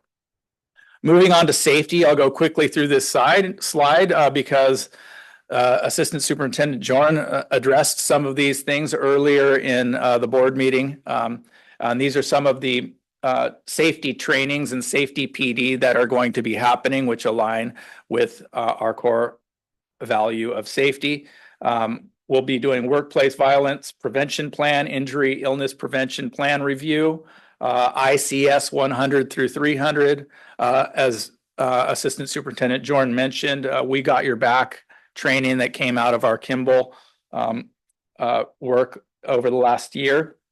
And something that we've already done that was led by Director Binder, securely safe use of school devices. And that happened on August 29th virtually. And lastly, prosperity, hitting the intervention needs, LCAP Goal 3, and academic growth and prosperity. We will be partnering with Solution Tree, which is the foremost provider of professional learning community development. There are staff members and leaders throughout our district who are familiar with Solution Tree, and they come highly recommended, and they're part of, at least at the high school, it was a recommendation of our WASC study that with our new PLC time at the high school that we get training in PLCs. And we do have PLC time at all of the sites where we will do follow-up work with the training. Moving on to curricular planning. Again, reason why, same kind of thing, trying to build coherence, long-term vision. Ultimately, putting a plan together will help with a resource allocation. We're not at that point in the plan yet, but this is something that I envision in the future. So right now, this serves a little bit as what I would call an environmental scan. These are the things that need to be attended to, now.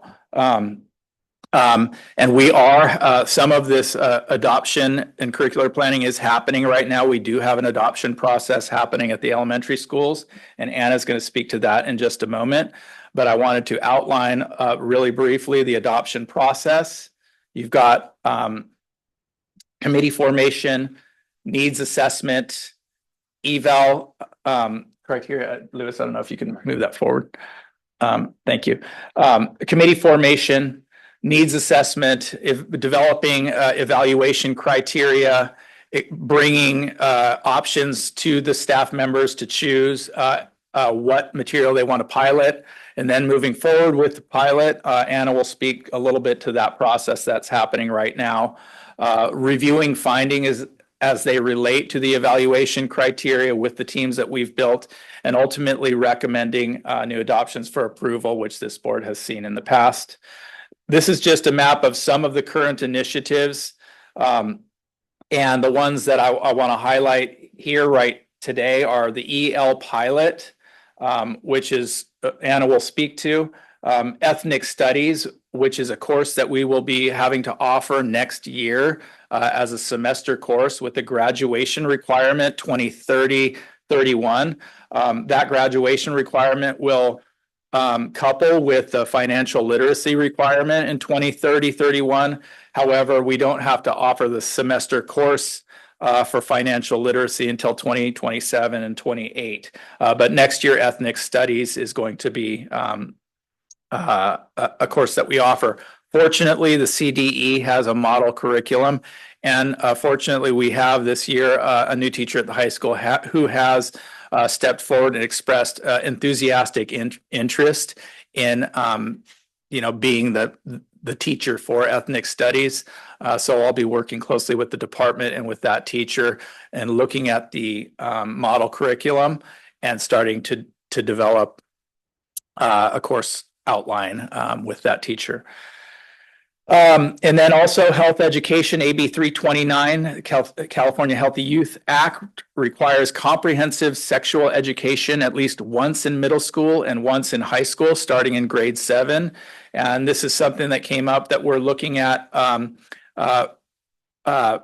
a new adoption of our sexual health education curriculum to hopefully identify a curriculum that is more transparent and available for public access.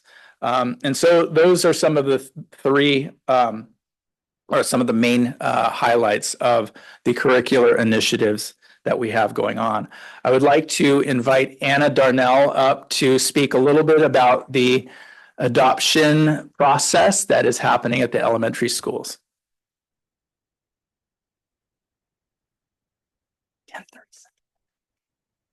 Hi, guys. Thanks for having me here tonight. I wanted to give you some insight into the pilot and adoption process from a teacher's perspective. Adopting a new curriculum is completely program altering for classroom teachers and students alike. So being part of the pilot committee felt essential to me. Curriculum adoptions are not taken lightly and typically take more than a school year to complete. In the case of our current pilot process, we began looking into EL education before the end of last school year, with the upper grades beginning a pilot of their own. The primary grades then joined the pilot committee and the fun began. The committee met for 2 full days before the school year began to receive training from the EL education representatives. We went into the training never having seen the materials before and spent those days exploring every aspect of the curriculum that we possibly could. We left those 2 days feeling, if at all possible, even more lost than we had going into it, but also excited to see what the new program held.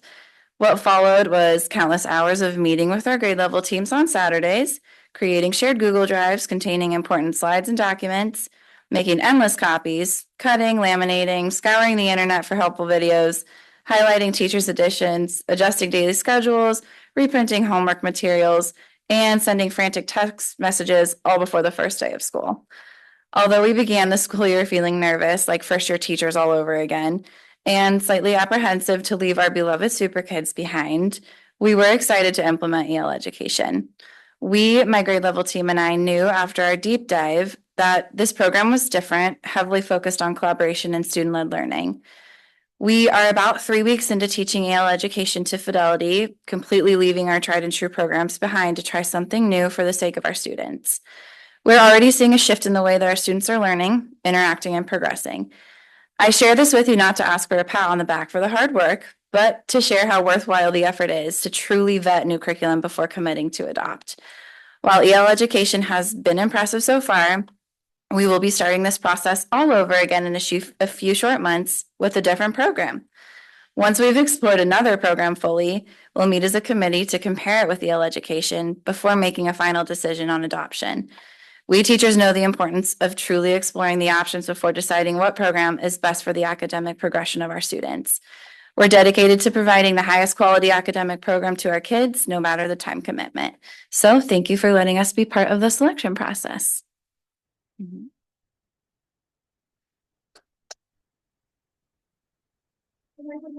You can. Wait for the bell, please. You're not allowed to leave before I say thank you. Or if they have any questions. Okay, well, first we need to look online and in the room. Any questions from the public in the room, and nobody online? So let's go to the board. I only have like a couple of thoughts. One, again, thanks to you and everybody for all the hard work, because it's a lot. It's, and then to go and to have to do it again. So I was also heartened to see, though, it's like I know that some of it's dictated by the California Ed Code, that financial literacy is in there, which is something I've always been worried about with our young people, and ethnic studies, that's coming along too. So it's that was heartening just to see. But that's it for my observations. Nothing but a thank you for me. It's important to be trying these things out and evolving as we go. Thanks, guys. That's great. I'm also excited about the financial literacy. I think that's such a big deal because been a massive gap. So I'm glad to see that that's happening. And thanks for the hard work. You do deserve a pat on the back. That's a big deal. What you guys are doing. Both of those teachers, by the way, are part of our pilot team. So we've got two superstars right there. Nice work, guys. I had no idea what that entailed, so thank you for some of the detail from, a parent's perspective. Because we all know we assume we know how you work extremely hard, but to know, all the additional things that end up getting piled on your plate, and there's value and appreciation, so thank you. We're planning for professional development, and I really appreciate this coming before the board so that we're clear on the approach and the plan. I used to sit through these meetings a lot. I can't recall seeing something like this. So I'm appreciative that the approach feels cohesive and that we're putting the pieces together. So thank you for your work in that. And for the really succinct slides and presentation. Thank you, Dr. Acquist. Trustee Carolyn.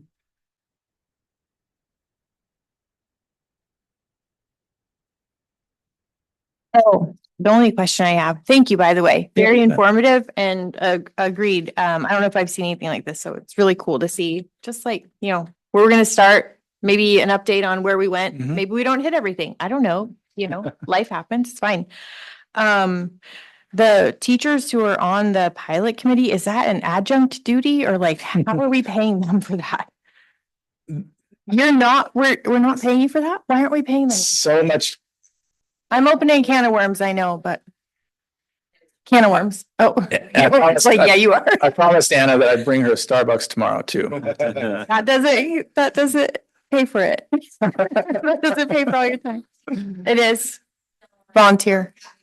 But if Okay. this is the way we go, we're going to need to probably like triple our copying budget and laminating budget because this program does not come with cans with anything. It's like learning, how to fly a plane or something like that. There's a lot of, Josh would know that, but there are a lot of details. We had a meeting today with the entire pilot team, and one of the expressed challenges was that each lesson comes with so much material, and that fortunately we had a representative from EL there showing how to access just the essential material, because it's impossible to read everything and prepare every day, make all of the copies and all the materials based on what's laid out there. They give you everything and we learn together all of the different instructional strategies, which is beautiful to watch. And we learn how to identify some of the power standards and what is essential and how to supplement. So I've been spending a lot of time at the elementary schools in these classes, and I spent a lot of years at the high school, and right now it's my favorite thing to do is go to the elementary schools. It's pretty neat. How many are on the committee? Is it just teachers? Is it? There's a lot. I mean, there must be. One from each grade, from both schools. And resource. A lot of your time. Okay. Wow, thank you for that. Thank you. That's all I have. All right. Thank you both. Thanks, everybody. Thank you. Have a good night. I just want to add, we have two new members on cabinet, both new to their roles. And, so much of where we are now has been sort of just this, we talk about cohesion, but, just that sort of rolling over from one role to the other. And, I look over at Chief Rogerman over there as he was stepping into his role and sort of passing this on to Dr. Hagquist as he was coming in new. And just am grateful to both of them for the cohesion they've played in making sure that, no ball was dropped right through this, and the ability for us to be here at the beginning of the year looking ahead to, all the exciting things that are going to be happening. So just two remarkable leaders sitting back there, and grateful for you both. Great. Moving on to Our last item, future agenda items. I know there are a couple that got mentioned earlier.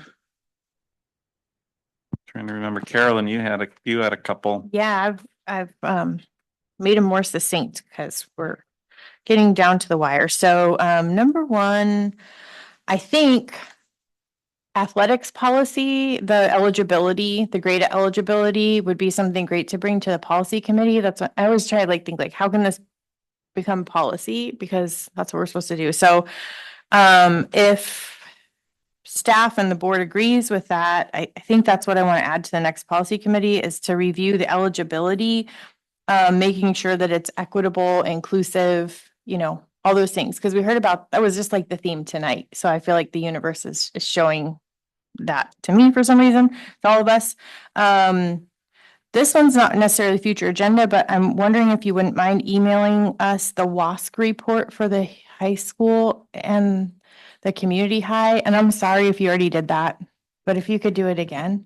I will double check if I did or not. Absolutely. I don't know if we typically share them, because they're kind of in depth. They're usually, specifically for the staff and, there's a presentation that's done, but I think there's sort of an executive summary of it, but I will go back and see what we have to be able to share with all of you. What I'm looking for is to be able to read it and see the things that were suggested. That maybe we need to put money behind. Indeed. Yes, Yeah. indeed. And then the third and last thing is if we could take a look at the art class offerings at our schools. And I understand that might take a year to look at, we might have to wait for the next budget season to do that. But if you could guide on where we can plug that review in, just to see where we can have art classes.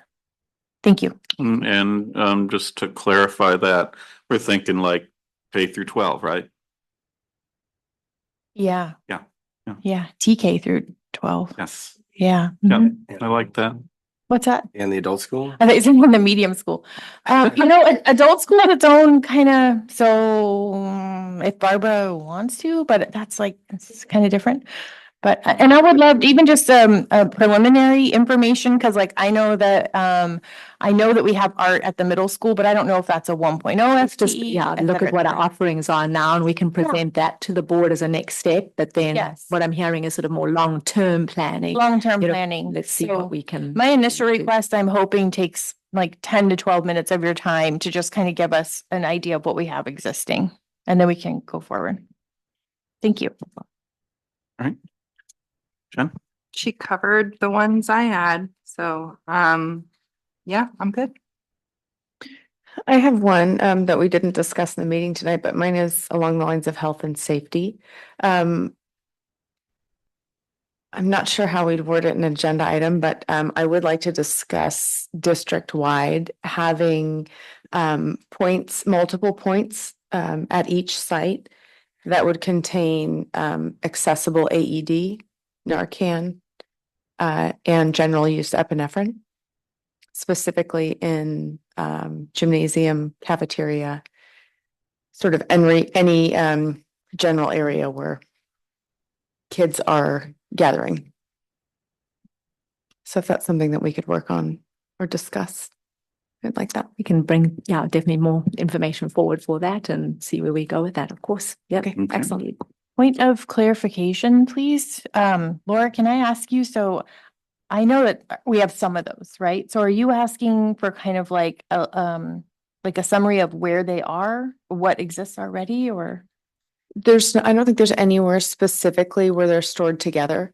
So a general use, almost like a medical box, but it would be in an area, contained in one area would be an AED, Narcan, and general use epinephrine in the gymnasium. So everybody would know where to get it.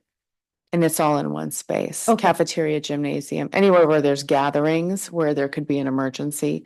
So no one's having to run across campus to get an AED and you're scrambling when there's an emergency. Sort of like got it. Yeah. Yeah, like a life or death first aid kit. Got it. Thank you for clarifying. Yeah, thank you. Trustee Dr. Hazen? Nothing to add at this time that hasn't been mentioned. I've got nothing to add. I thought the suggestions were great. Like the idea of a little free library for all the, the medical stuff. Yeah. So I think that's it. We got two board meetings coming up over the next month, special board meeting next week on the 12th, and then again, October 13th, a regular board meeting. Everybody have a great night. Thanks for hanging in there. We are adjourned.